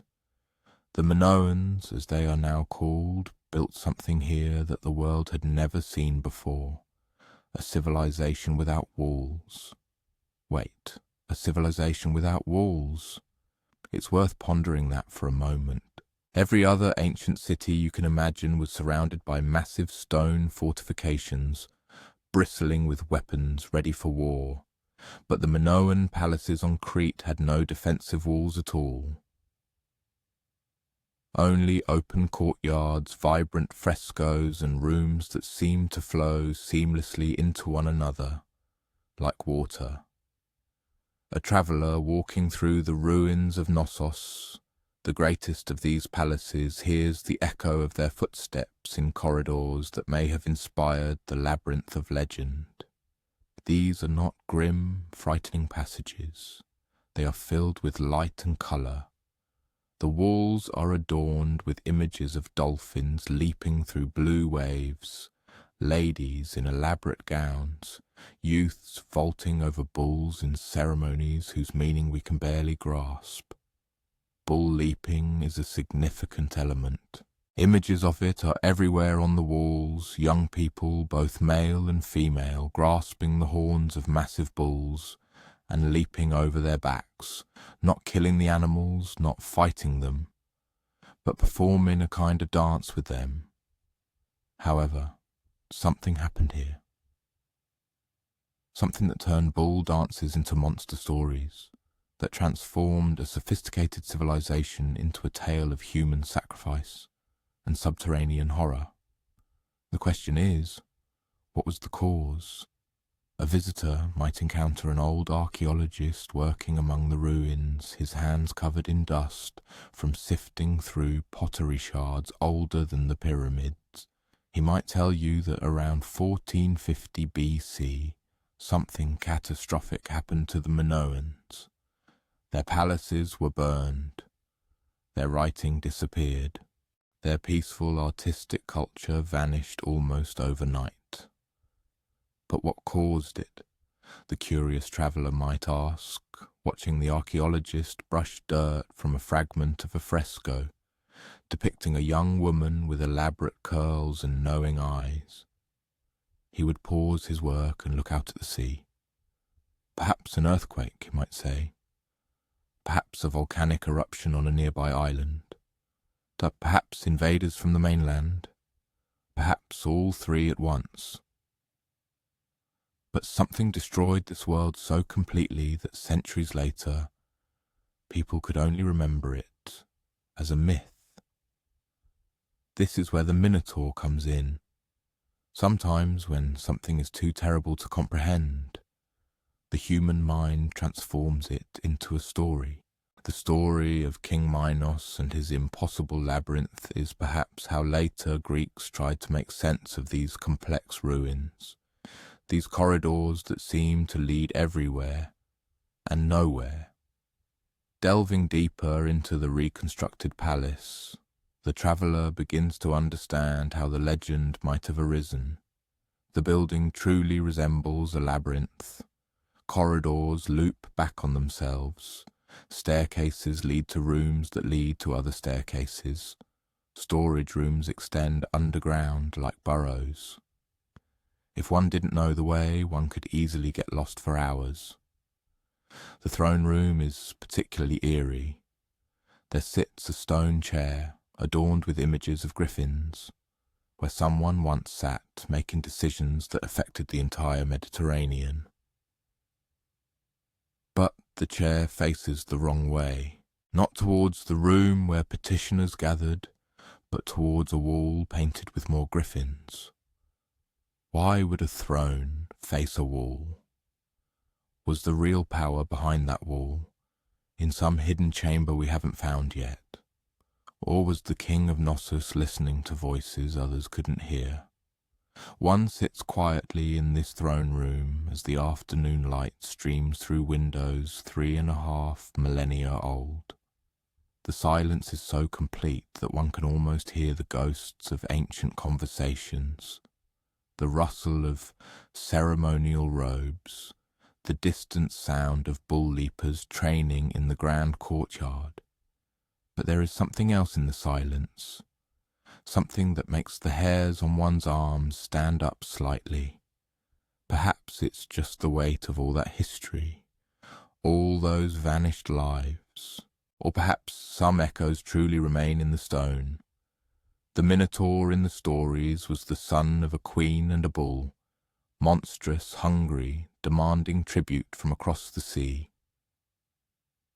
7 youths and 7 maidens sent every 7 years to feed the beast in its underground lair. It's a dark story, full of fear, sacrifice and hopelessness. But what if it started quite differently? What if the bull-leaping ceremonies of ancient Crete required young people to come from other islands for training and competition? What if some of them inevitably got injured or died in these dangerous performances? What if the tribute was actually a roster of athletes, and the monster was the sacred bull itself? The traveller ascends to the upper levels of the palace, where enormous clay jars, tall enough for a person to hide inside, once stored provisions. These jars held oil, wine, and grain, the wealth that made Minoan civilization possible.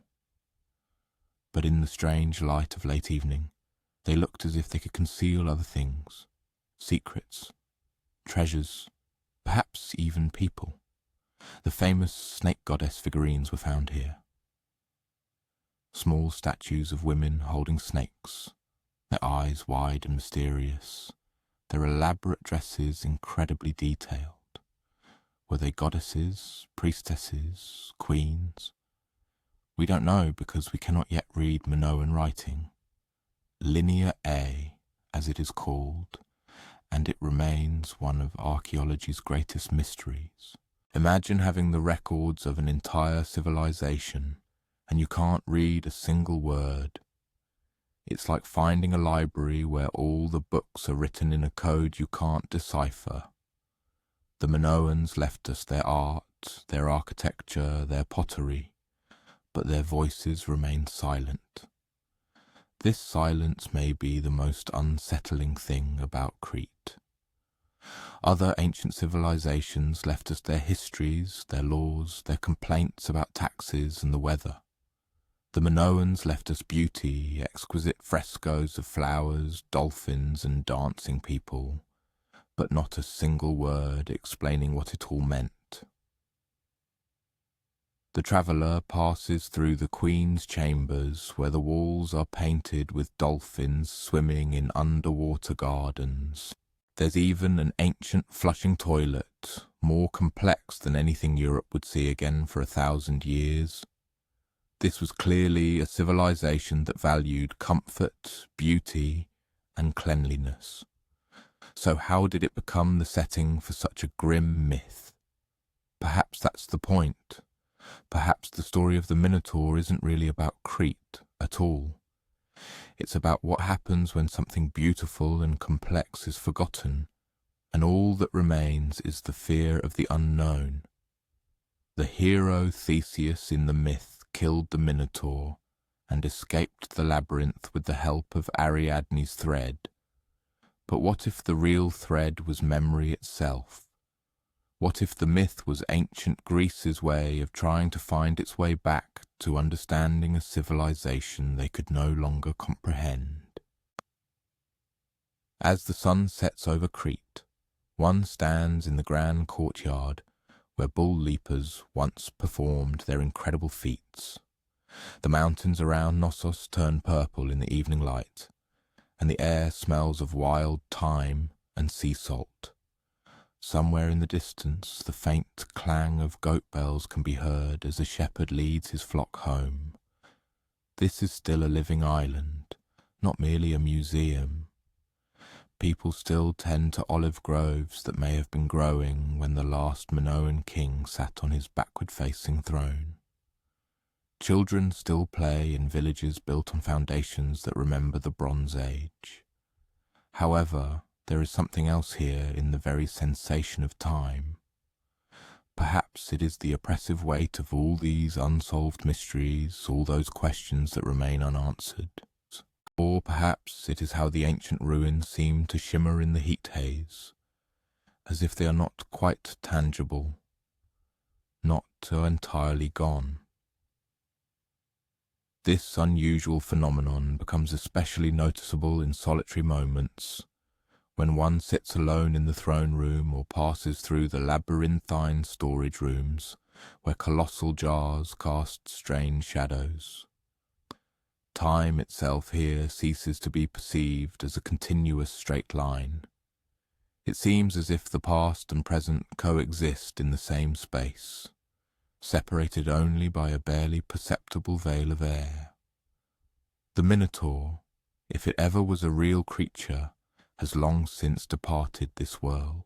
The labyrinth, if it ever represented a truly convoluted maze of passages, is now merely a series of connected rooms, filled with meticulous archaeologists and curious tourists. Nevertheless, something in this place still creates an impression of waiting.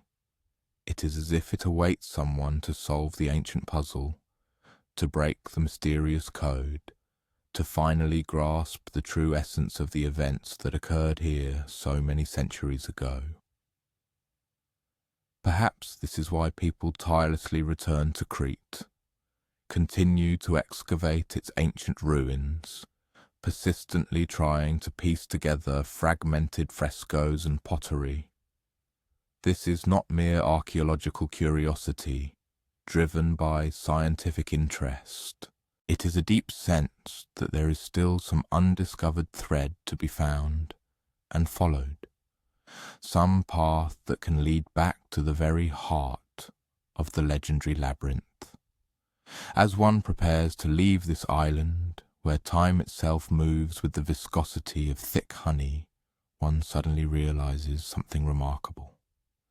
The myth of the Minotaur tells of being lost in a place originally designed to confuse and disorient. However, the true Crete, the Crete of morning light gently gliding over ancient stones, and the whisper of the wind in the silvery leaves of olive trees, is a story of an entirely different order. It is a narrative of the patience required to carefully piece together fragments of bygone beauty from what has long since turned to ruin.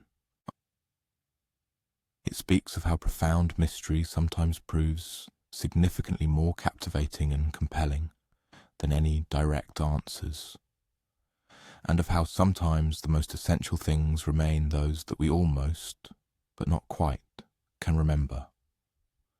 Falling asleep immersed in thoughts of mysterious snake goddesses, fearless bull leapers, and walls painted with unimaginable vibrant colours, one inevitably wonders, what myths will future archaeologists create to explain the fragments of our own civilization? What monsters will they imagine to make sense of our coming ruins? Let your imagination transport you to the deck of Odysseus's ship, where salty spray caresses your face as the vessel approaches something truly incredible. An island that floats on the waves like a colossal bronze shield held aloft on the water's surface. The cliffs here rise straight from the sea depths, so smooth and flawless as if polished by giant hands, and girdle the entire island like an exquisite ribbon wrapped around a precious gift. This is a magnificent wall of shining bronze, reflecting the rays of the afternoon sun. He has already wandered through ancient ruins and waged an unseen battle with secrets etched in stones that stubbornly remain silent. Now let his mind fully detach from solid ground, ascend like a light sea mist, to a place that hovers somewhere between the mortal world and the heavens, where the mighty Lord of the Winds vigilantly watches over the breath of the entire world. This is Aeolia, the sky-floating home of Aeolus, the great keeper of the winds. However, before one can meet the god himself, it is worth pondering what it means to be responsible for something as wild and unpredictable as the wind. For each wind possessed its own name, its unique character, and its changing moods. Boreas, the north wind, was cold, sharp, and reliable, like winter itself.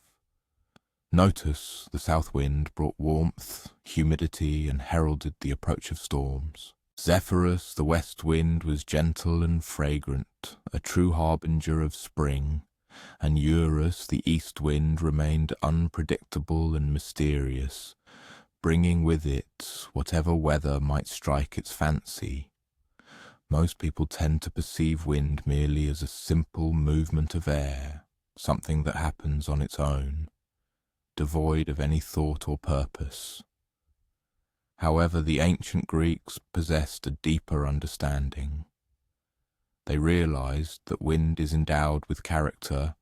Sometimes it was playful, at times fierce, and occasionally gentle enough to merely rustle the leaves of an olive tree.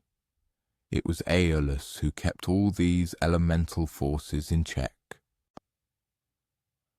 One can only imagine what it would be like to be responsible for ensuring that Boreas does not blow too fiercely, threatening to freeze fishing fleets, that Notus does not bring excessive rain, capable of flooding crops, that Zephyrus arrives precisely on time, awakening flowers from their winter sleep.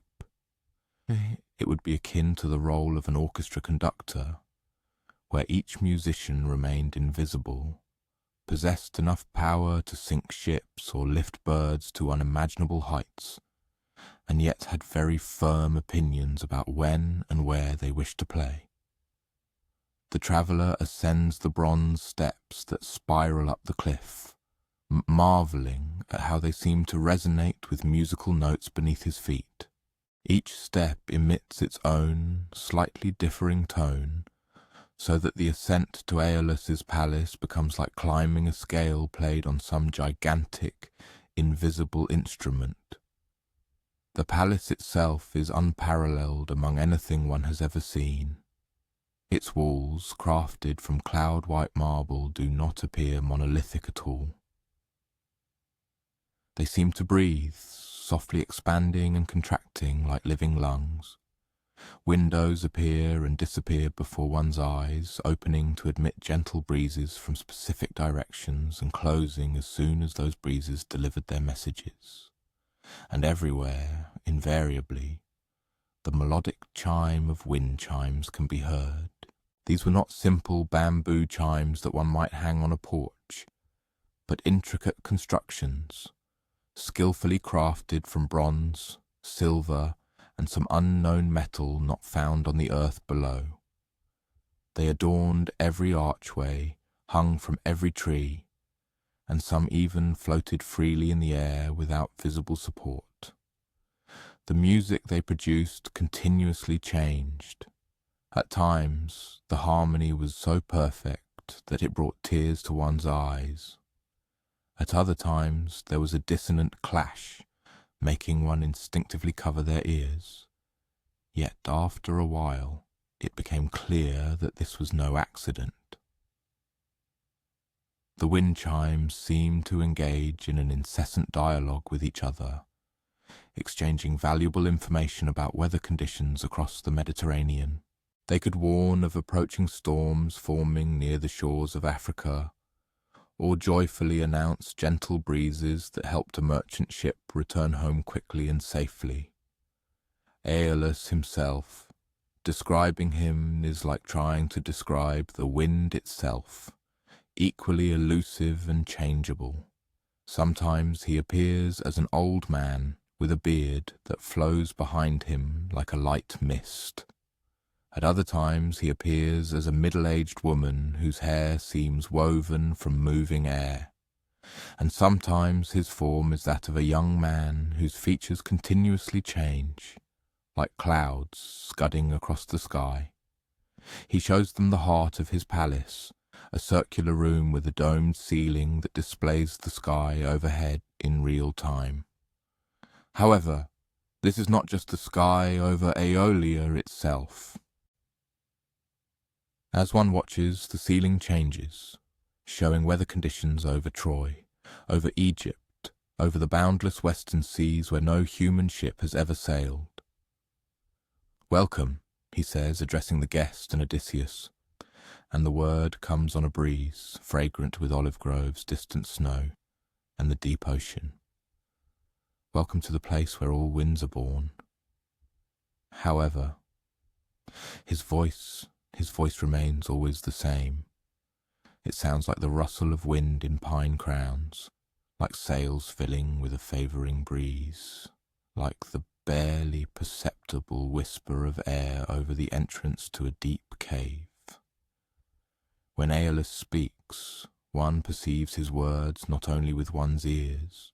One feels his words glide through one's hair, rustle one's clothes, bringing with them the sensation of a dozen different places and aromas.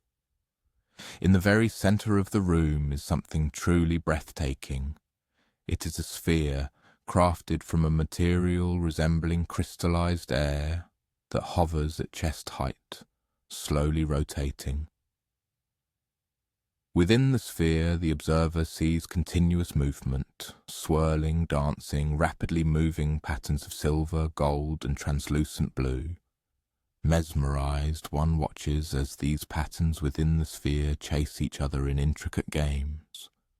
At times, they form spirals reminiscent of elegant seashells. Sometimes they dance in pairs, intertwining with each other like invisible birds. At other times they all rush to one side of the sphere and then suddenly scatter to fill the entire space with their restless energy. The winds rest here, Aeolus explains, and there is a hint of paternal pride in his voice. When they are not needed elsewhere, they return home to play. At this moment, it becomes clear that what one is witnessing is not merely meteorological phenomena. These are living personalities, individual winds, each with its unique way of moving, its favourite games, and its special relationships with the others. It is a sight akin to watching a family of invisible children frolicking carelessly. The very moment his fingers touch the crystallized surface of the sphere, the entire room fills with movement. It was not a violent or frightening movement. It was gentle, full of curiosity, as if a dozen invisible cats were softly rubbing against one's legs and purring. One's hair rises and falls, rises again and falls again. Clothing gently sways as if one is standing in a current of the gentlest water. Aeolus notices his guest's clear fascination. "Would you like to get to know them better?" he asks, and without waiting for an answer, reaches out his hand to the sphere again. "They see everything," Aeolus says softly. "Every sail, every bird, every blade of grass that bends before their passage. They are my eyes and ears in the mortal world." And then one hears them, not quite voices in the usual sense, but something very much like them. The north wind sounds like distant thunder, low and powerful, with a hint of mild displeasure, as if awakened from a deep sleep. The south wind giggles like rain streaming through leaves, warm and mischievous. The west wind hums a melody that evokes thoughts of blooming flowers, melting ice, of birds returning from their long winter journey. The east wind whispers secrets. It tells of storms that will gather in 3 days. It speaks of a pod of dolphins frolicking in the waves off the coast of Sicily.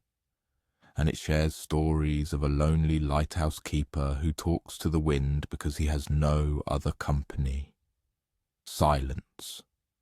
A fishing village nestled on the Anatolian coast invariably needs gentle winds to dry its wet nets. Meanwhile, a merchant ship, laden to the brim with grain, races swiftly, trying to outrun the first storm of the coming season, heading for Alexandria.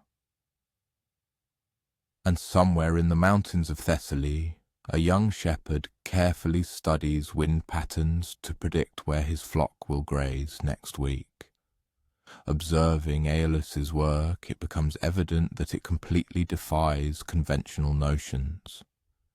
He does not command the winds like a general giving orders to his troops. On the contrary, he listens to them for hours. Sitting motionless in his crystal chamber, eyes closed, he keenly perceives the messages that come to him with every light breeze.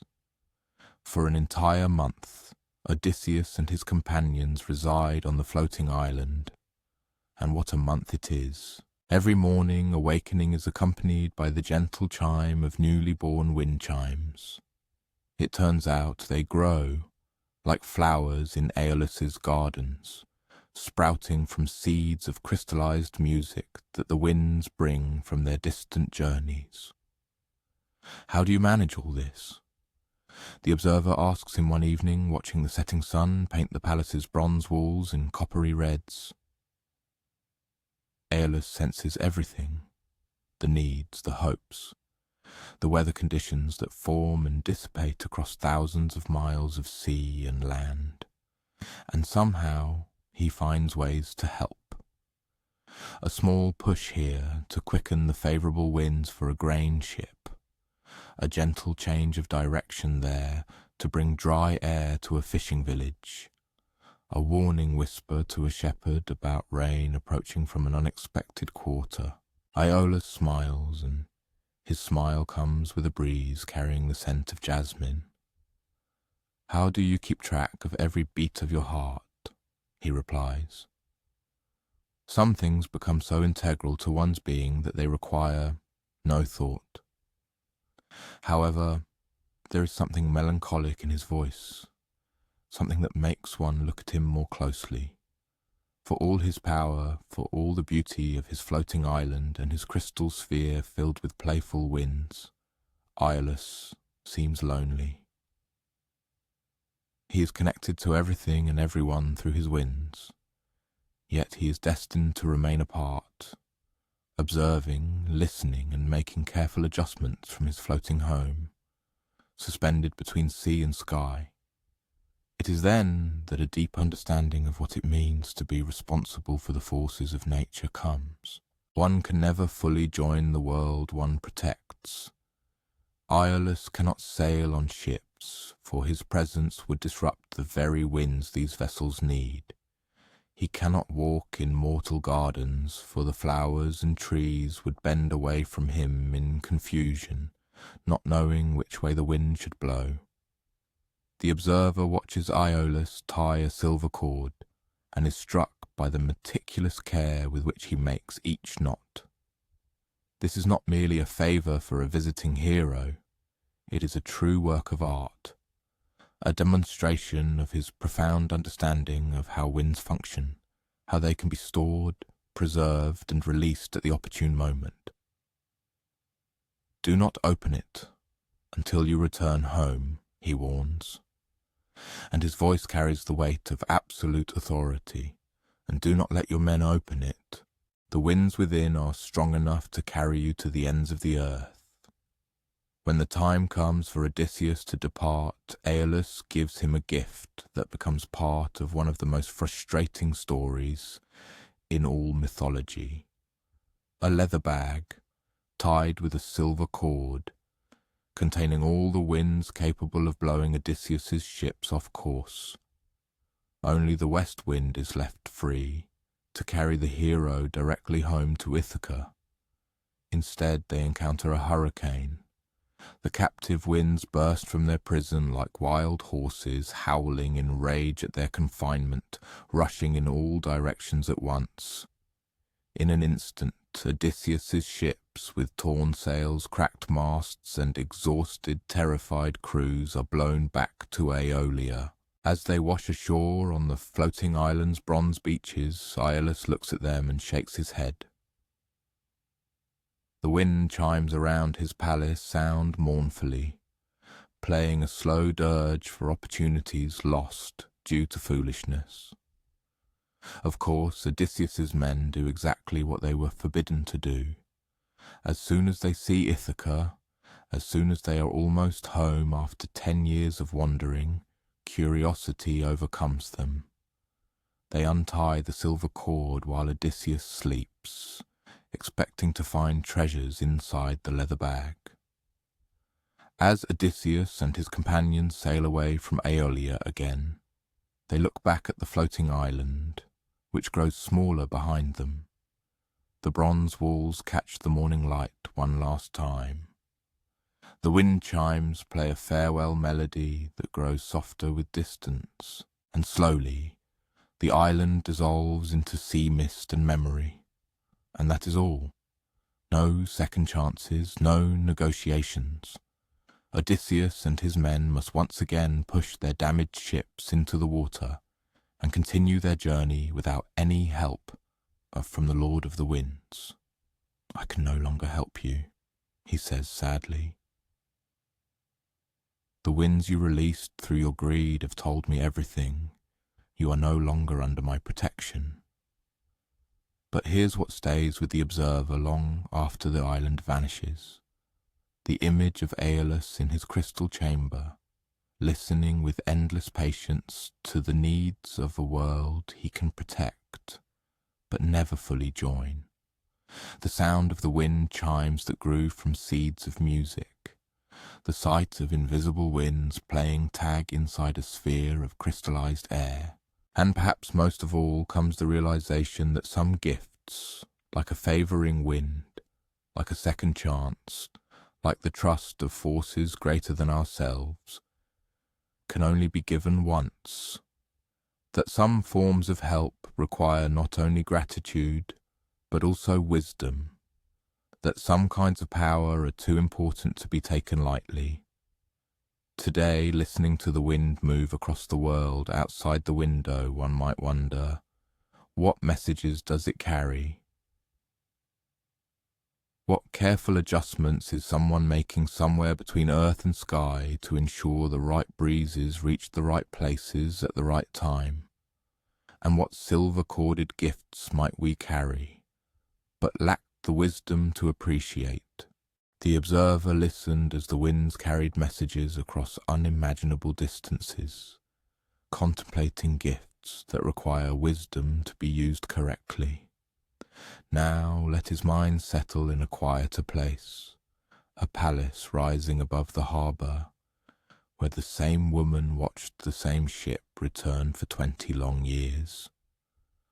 Let us imagine ourselves in the women's quarters of the palace on the island of Ithaca, where the morning light filters through windows facing the sea. The room is filled with the scent of wool and lavender, and a particular kind of silence that arises from long waiting. And there, at her loom, sits the most patient woman in all mythology. Penelope, wife of Odysseus, weaver of a shroud that will never be finished. 20 years. It's worth pondering that for a moment. 20 years is long enough for a child to grow up and become a parent themselves. Long enough for olive trees to mature and bear fruit. Long enough to forget the sound of someone's laughter. The way a man cleared his throat in the mornings.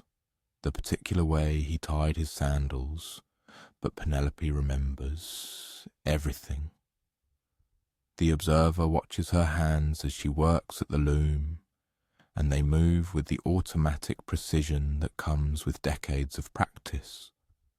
Thread over, thread under, the shuttle flies back and forth like a swallow darting between reeds. Her fingers know this movement so well that she could probably weave in her sleep.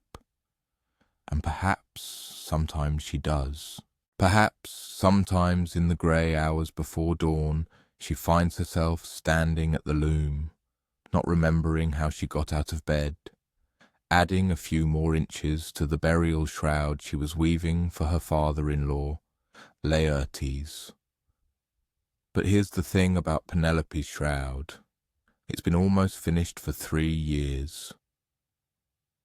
Almost finished, but never quite complete. And there's a reason for that. A reason that makes one realize just how cunning this patient woman truly is. The shroud is beautiful. You can see it, though it is still far from completion. The border depicts scenes from Laertes' life, his wedding day, his victories in battles, his first meeting with his son Odysseus, his peaceful moments in the palace gardens. Penelope has poured 20 years of memory and skill into this weaving, and it shows in every perfect stitch. The reason has names, and they are loud and obnoxious, and they fill the great hall of the palace every day from dawn to late dusk. The suitors, 108 men who have decided that Odysseus will not be returning home, and that Penelope needs a new husband, preferably one of them. For 3 years they have pressured Penelope to choose a new husband. And for 3 years she has told them the same thing. I cannot marry until I finish weaving this burial shroud for my dear father-in-law. It would be disrespectful to begin a new life while this duty remains unfinished. Their voices can be heard even here, in the women's quarters. They drink Odysseus's wine, eat his cattle, argue about which of them deserves to marry his wife and inherit his kingdom. They are like a flock of vultures that have decided to take up residence in the palace and refuse to leave.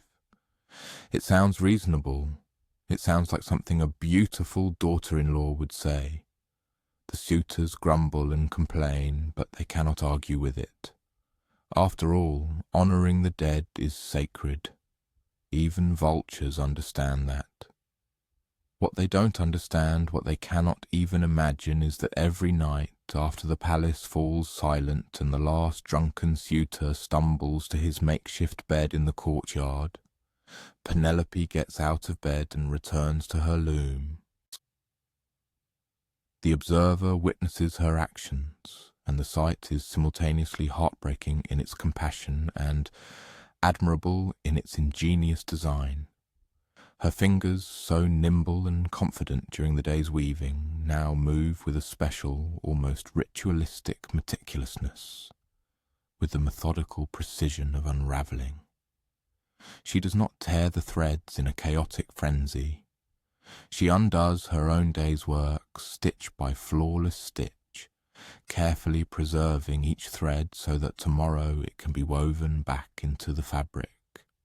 And every night, working by lamplight in the intimate silence that holds women's secrets and hidden plans, she unweaves the work of the day gone by. The shroud, which was almost complete when the sun set, with the dawn of a new day, once again proves to be a fabric still requiring weeks of diligent labour. 3 years. For 3 years she spent her days weaving and her nights unravelling, reclaiming precious moments in the hope that somewhere on the wine-dark sea a familiar sail would finally turn homeward. But consider the cost of these 3 years to her. The immense physical exhaustion from the work, for in effect 2 full days of labour were condensed into one. The unceasing nervous tension of maintaining this elaborate deception, which threatened inevitable catastrophe if discovered. The profound psychological burden of daily creating wondrous beauty only to condemn it to destruction with the onset of dusk. It would be distressingly easy to make a mistake by lamplight, to pull carelessly, tearing a delicate thread, or to miss a dropped stitch, leaving obvious traces of her nocturnal activities. But Penelope makes no such errors. This is a woman who has elevated cunning deception to a true art, who has transformed unyielding patience into a formidable weapon. However, there is something in Penelope that stubbornly resists logical conclusions. Perhaps it is an unbending will. Perhaps it is an all-consuming love. Perhaps it is simply a profound conviction that some people cannot be abandoned, even when surrender would seem a much simpler path. 20 years is an incredibly long time to believe in someone's return, long enough for reasonable people to concede to the worst assumptions, long enough for even loving hearts to gradually find peace, reconciling themselves with the contours of irreparable loss. The suitors are not entirely wrong in persistently asserting that Odysseus is most likely long dead, that clinging endlessly to a phantom hope is an utterly impractical and mentally unhealthy endeavour, and beneath it all lies the inexhaustible weariness that comes from hope deferred. Because even Penelope, for all her intricate cunning and unwavering determination, must have moments when she plunges into agonizing doubt, wondering if she is weaving and unraveling for a man who will never set foot on his homeland. She remembered his special gift, the ability to listen to his interlocutor in such a way that everyone felt like the most important person in the world. This gift extended not only to her, but to everyone around, servants, peasants, even small children. He would lower himself to their eye level, asking questions with such sincerity as if every answer they gave held true, deep meaning for him. The observer sometimes shares evenings with her before she begins her secret ritual of unraveling threads and listens to her stories about her husband. She speaks not of the legendary hero Odysseus, nor of the mighty king who valiantly fought under the walls of Troy, but of the simple man she married in her youth, when both were full of illusions about the life ahead. He used to lose his temper with his sandals, she might recall. Her hands, meanwhile, continued to automatically move the shuttle. The leather straps simply wouldn't lie correctly, and he would mutter something under his breath, trying to adjust them. Such a seemingly trivial detail, but his voice in those moments still resonates vividly in my memory. These stories are not like the epic tales that wandering bards compose about Odysseus. These were intimate memories, accessible only to wives. Small personal touches that make a person truly irreplaceable. And as the observer listens to Penelope share these fragments of the past, an understanding begins to dawn as to why she continues her endless labour, weaving and unravelling. It becomes clear why she stubbornly refuses to believe that such a man could simply vanish without a trace from the world. Over 2 decades of agonizing waiting, the palace around her underwent significant changes. Telemachus, once the infant she nursed when his father sailed for Troy, had now grown into a tall and serious man, upon whose shoulders rested the heavy burden of being his great father's son, in a kingdom teeming with contenders for his place. The observer sometimes notices him standing in doorways, his face a mix of frustration and admiration, as he watches his mother's tireless work. He is torn between a fervent desire to protect her from the increasingly aggressive demands of the suitors and a deep respect for her right to make her own choices. She is stronger than all of them combined, he might quietly say, yet he is plagued by worry about how long even her unyielding strength can withstand this onslaught. The very atmosphere of the palace household reflects the unbearable tension of these endless years. Old servants who remember Odysseus remain fiercely loyal to Penelope. However, their numbers are significantly fewer than the new staff, who see the suitors as the undeniable future of the palace. The stores of exquisite delicacies and noble wine, meant to last for years, are consumed with such dizzying speed that the old, wise housekeeper merely shakes her head in despair. And amidst all this chaos, Penelope tirelessly weaves day after day, creating something beautiful and deeply significant, a burial shroud worthy of the old man for whom it will ultimately be intended, but who, in her deep conviction, deserves above all to see his son home. Her weaving transforms into a silent prayer, artfully woven from wool and unbreakable hope, a tangible manifestation of her categorical refusal to accept loss. One of the maidservants, who had been watching carefully, finally discovered what she had been so diligently searching for. She saw Penelope, with utmost caution, return to her loom late at night, and in the flickering lamplight casting strange shadows on the walls, unravel all her day's work. One of the young maids whose loyalty had swayed to those who seemed destined to prevail, noticed something very strange about the progress of the shroud, or rather, the complete lack thereof. 3 years of daily weaving should have produced enough fabric to shroud a giant, but Laertes' burial shroud seemed never to approach completion. However, prayers, even if woven with flawless stitches, do not always bring the answers one desires, nor always at the moment one expects them. And so, after 3 years of masterful deception, Penelope's secret was exposed. The observer, watching Penelope's expression during this tense confrontation, is struck by her imperturbable composure. She does not attempt to deny her deception. There is no point in that now. She offers no apologies and seeks no excuses. She simply stands by her loom, her hands resting on the very frame that helped her reclaim 3 precious years of hope, and looks at these men with such unwavering dignity that they shift uncomfortably under her gaze, despite their burning anger. Enough games! The most audacious of them roars. You will choose a husband within a month, or we will make that choice for you.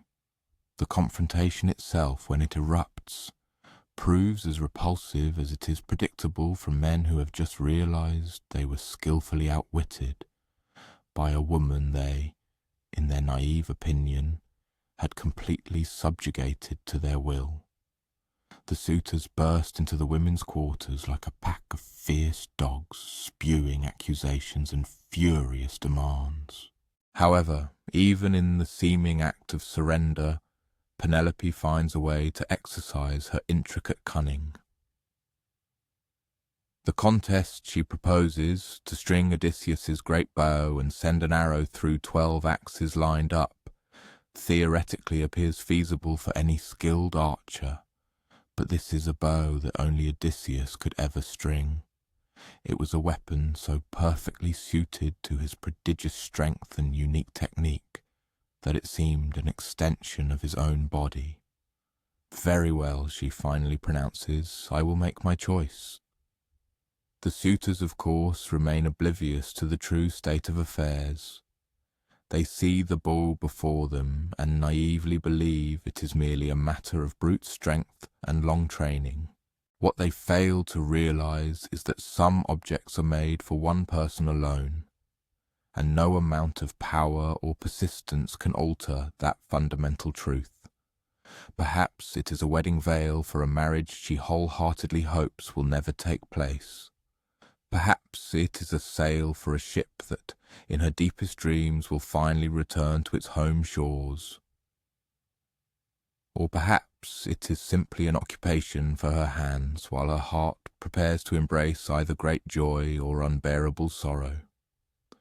The observer feels an unbearable urge to tell her that heroes sometimes do return, that 20 years of waiting is finally coming to an end, that the bow contest will lead to an outcome none of the suitors dares to imagine. But she herself does not yet possess this knowledge. All she can do is continue to weave, to cherish hope, and to believe that somewhere out there, in the vast world, someone worthy of her boundless patience is still fighting to come home. As the suitors, full of anticipation, prepare for this decisive contest, Penelope once again sits at her loom and begins a new work. This time, it is not a burial shroud. That deception is complete.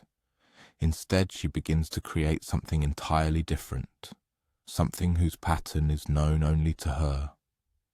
And perhaps this is where the true, deep lesson of Penelope's story lies. Not in the fact that waiting is always rewarded, or that loyal wives invariably find their happy endings, but in the fact that there are kinds of love powerful enough to change the very course of time, in the fact that sometimes the most heroic act a person can perform is simply refusing to give up, thread by thread, stitch by stitch, day after day, tirelessly.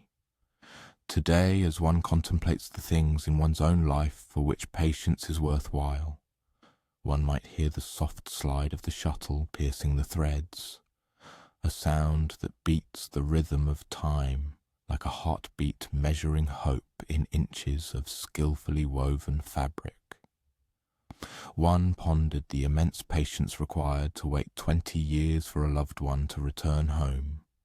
How hope can be skillfully woven and just as mercilessly unravelled, like threads on a loom.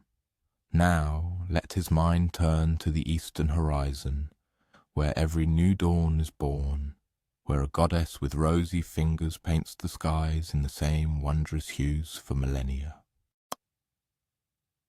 And all because of a single mortal who managed to break her immortal heart. The observer, standing on a hill facing the boundless sea, could witness that enchanting moment before dawn, when the world around seemed to pause in anticipation. The stars in the sky slowly dimmed, like candle flames, gradually giving way to the rising light. Somewhere out there, beyond an invisible curve of the earth, Eos, the ancient goddess of the dawn, prepared for her daily labour, harnessing her winged steeds to her shining golden chariot and carefully selecting the delicate shades of pink, orange, and soft yellow with which she was to paint the heavens.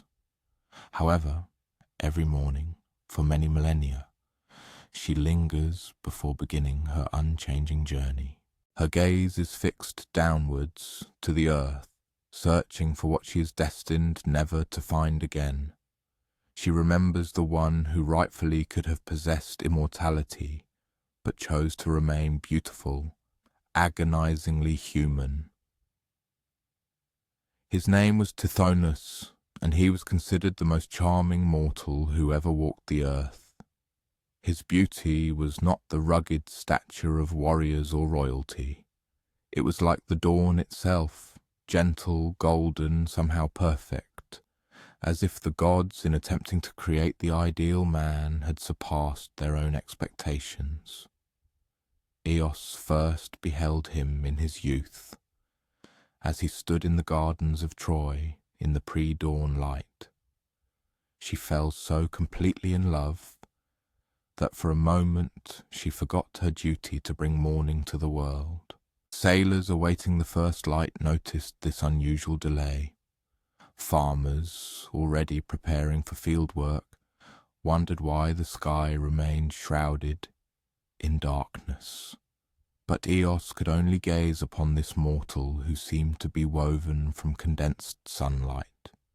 It must be understood that goddesses are not meant to fall in love with mortals. such unions always end tragically, not just sadly, but truly cosmically, catastrophically badly. Mortals inevitably age and pass away, while goddesses remain eternally young. Mortals are consumed with concerns for harvests, wars, and their children's survival in winter's cold, while gods think in terms of centuries and millennia. But love, even immortal love, does not heed prescriptions. Love simply exists, like the dawn itself, coming regardless of convenience. So Eos did what enamored goddesses do. She descended from the heavens in her golden chariot and carried Tithonus to her palace, located at the edge of the world, where the dome of the heavens meets the boundless ocean and every new dawn is born.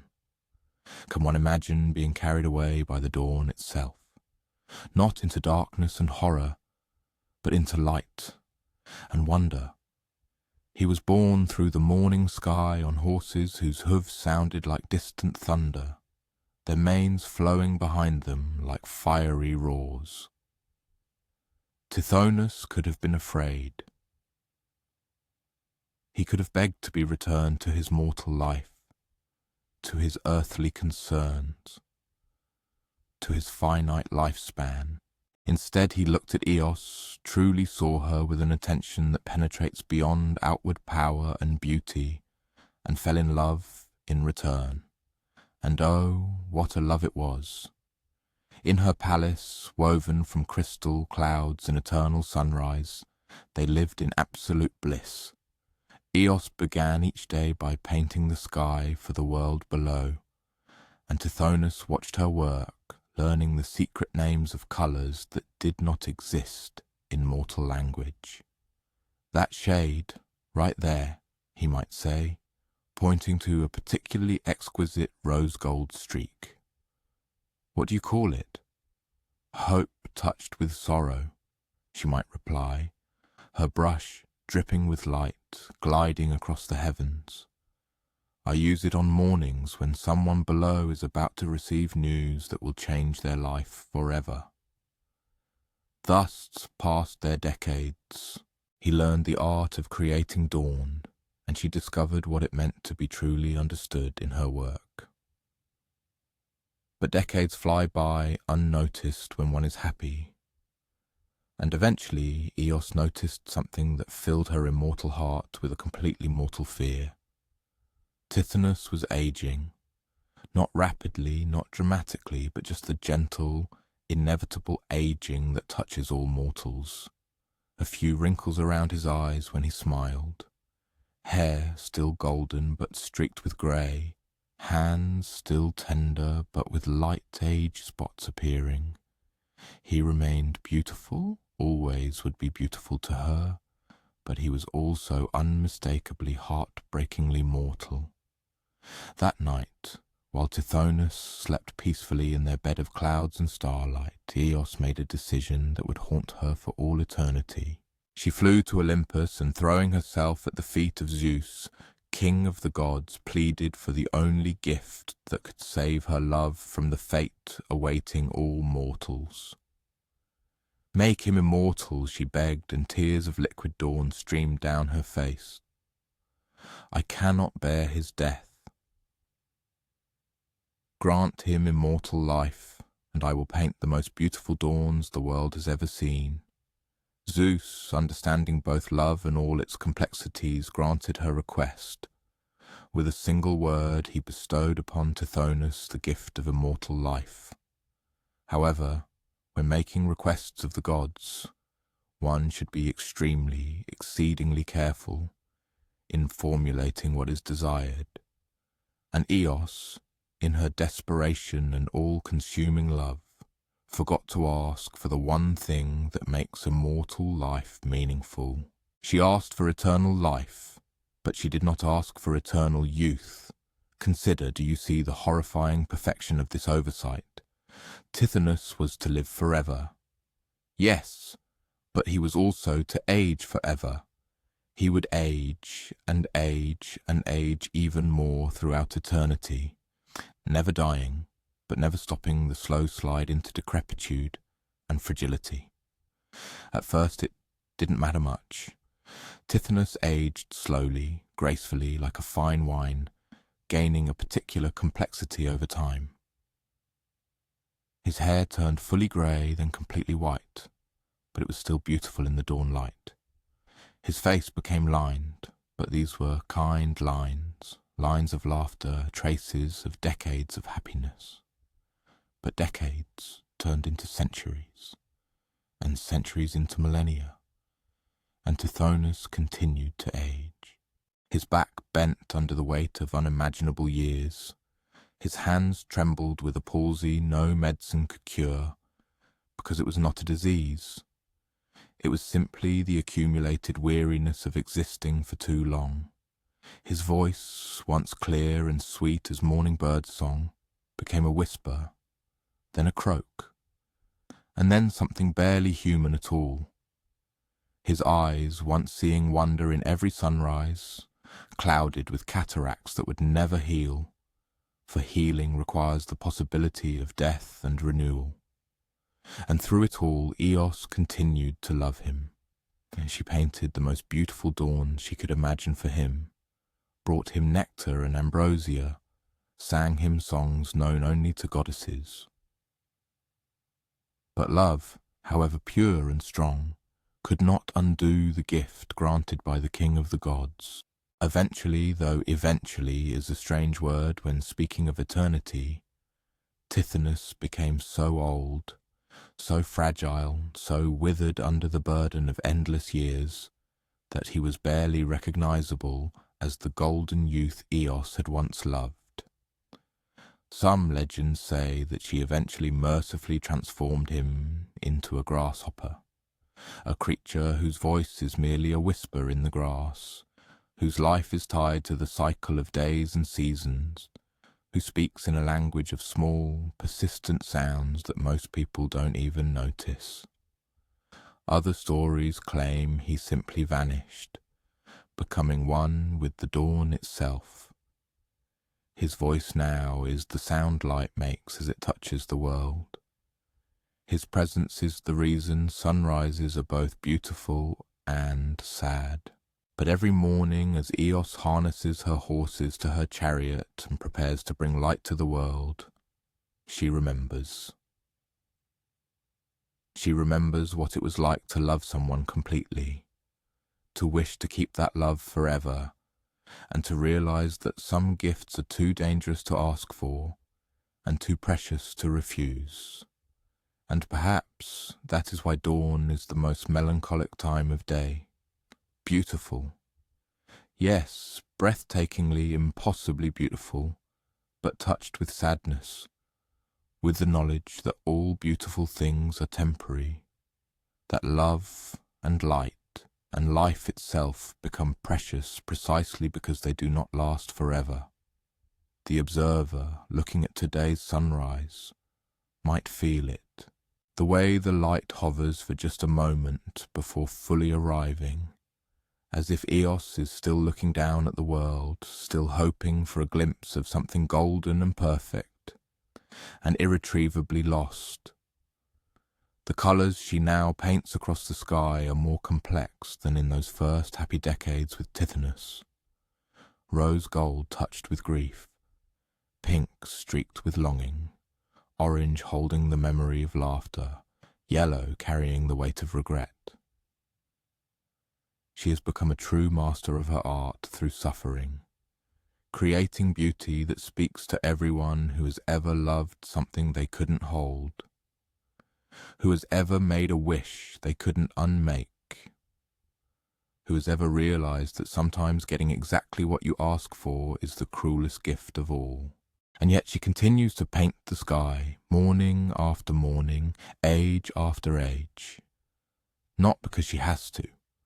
Gods are rarely bound by mere beauty, but because beauty is still worth creating, even when it is born of sorrow, and especially when it is born of sorrow. Every dawn is a love letter to a world that holds both wonder and loss, both joy and sadness, to mortals who live short, bright lives, and to immortals who must remember them forever. The artist depicts hope penetrating the darkness, not due to a conviction in a flawless unfolding of events, but because of the inherent beauty of hope itself, independent of the final outcome. In her majestic abode, situated at the very edge of existence, surrounded by the instruments of her craft, brushes crafted from comet tails, paints mixed from the quintessence of stars, and a palette encompassing every shade of light ever revealed to the world, she tirelessly continues her endless work. At times, especially in those wondrous morning hours when the sun's rays seem to emit an ineffable warmth, and the palette of colours merges in unprecedented perfection, the attentive listener can perceive something special in the morning birdsong and the chirping of insects. It is a voice so barely discernible that it is easily mistaken for a figment of imagination, and so ancient that it might well be an echo of time itself, whispering phrases in a language that existed long before human speech. Perhaps it is Tithonus himself present there, but in an entirely different transformed guise, still catching wonder in the everyday touch of light to the abyss of darkness. He still harbours tender feelings for the goddess who saved him from death, but proved unable to save him from the heavy burden of infinitely long existence. And yet, despite all trials, he continues to feel deep gratitude for the bestowed gift of witnessing 10,000 years of dawns, masterfully painted by immortal hands. Or perhaps it is merely a gentle gust of wind gliding through the grasses. Perhaps it is the very sound that light makes at the moment of its first touch upon the world.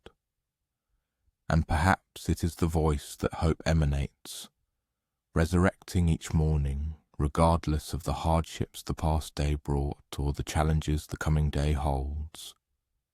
As one prepares for sleep, carried into the realm of dreams by the memory of rosy-fingered hands creating unearthly beauty, on the celestial vault one might inadvertently reflect on the gifts one would wish to receive, if given the opportunity to ask for anything. And then, like Eos in ancient times, one can realize that the most essential component of any wish is not what one seeks to include in it, but what one consciously leaves room for. For sometimes the most wondrous phenomena, be it dawn, sincere love, or the stories that lull us to sleep, are perfect. They are beautiful precisely in their transience, priceless precisely because they cannot be held forever, and deeply significant precisely because they must be lived, moment by moment, with sincere gratitude and genuine wonder, and with that special attention born of the understanding that this unique light, this unique morning, this particular story will never be repeated in precisely the same way.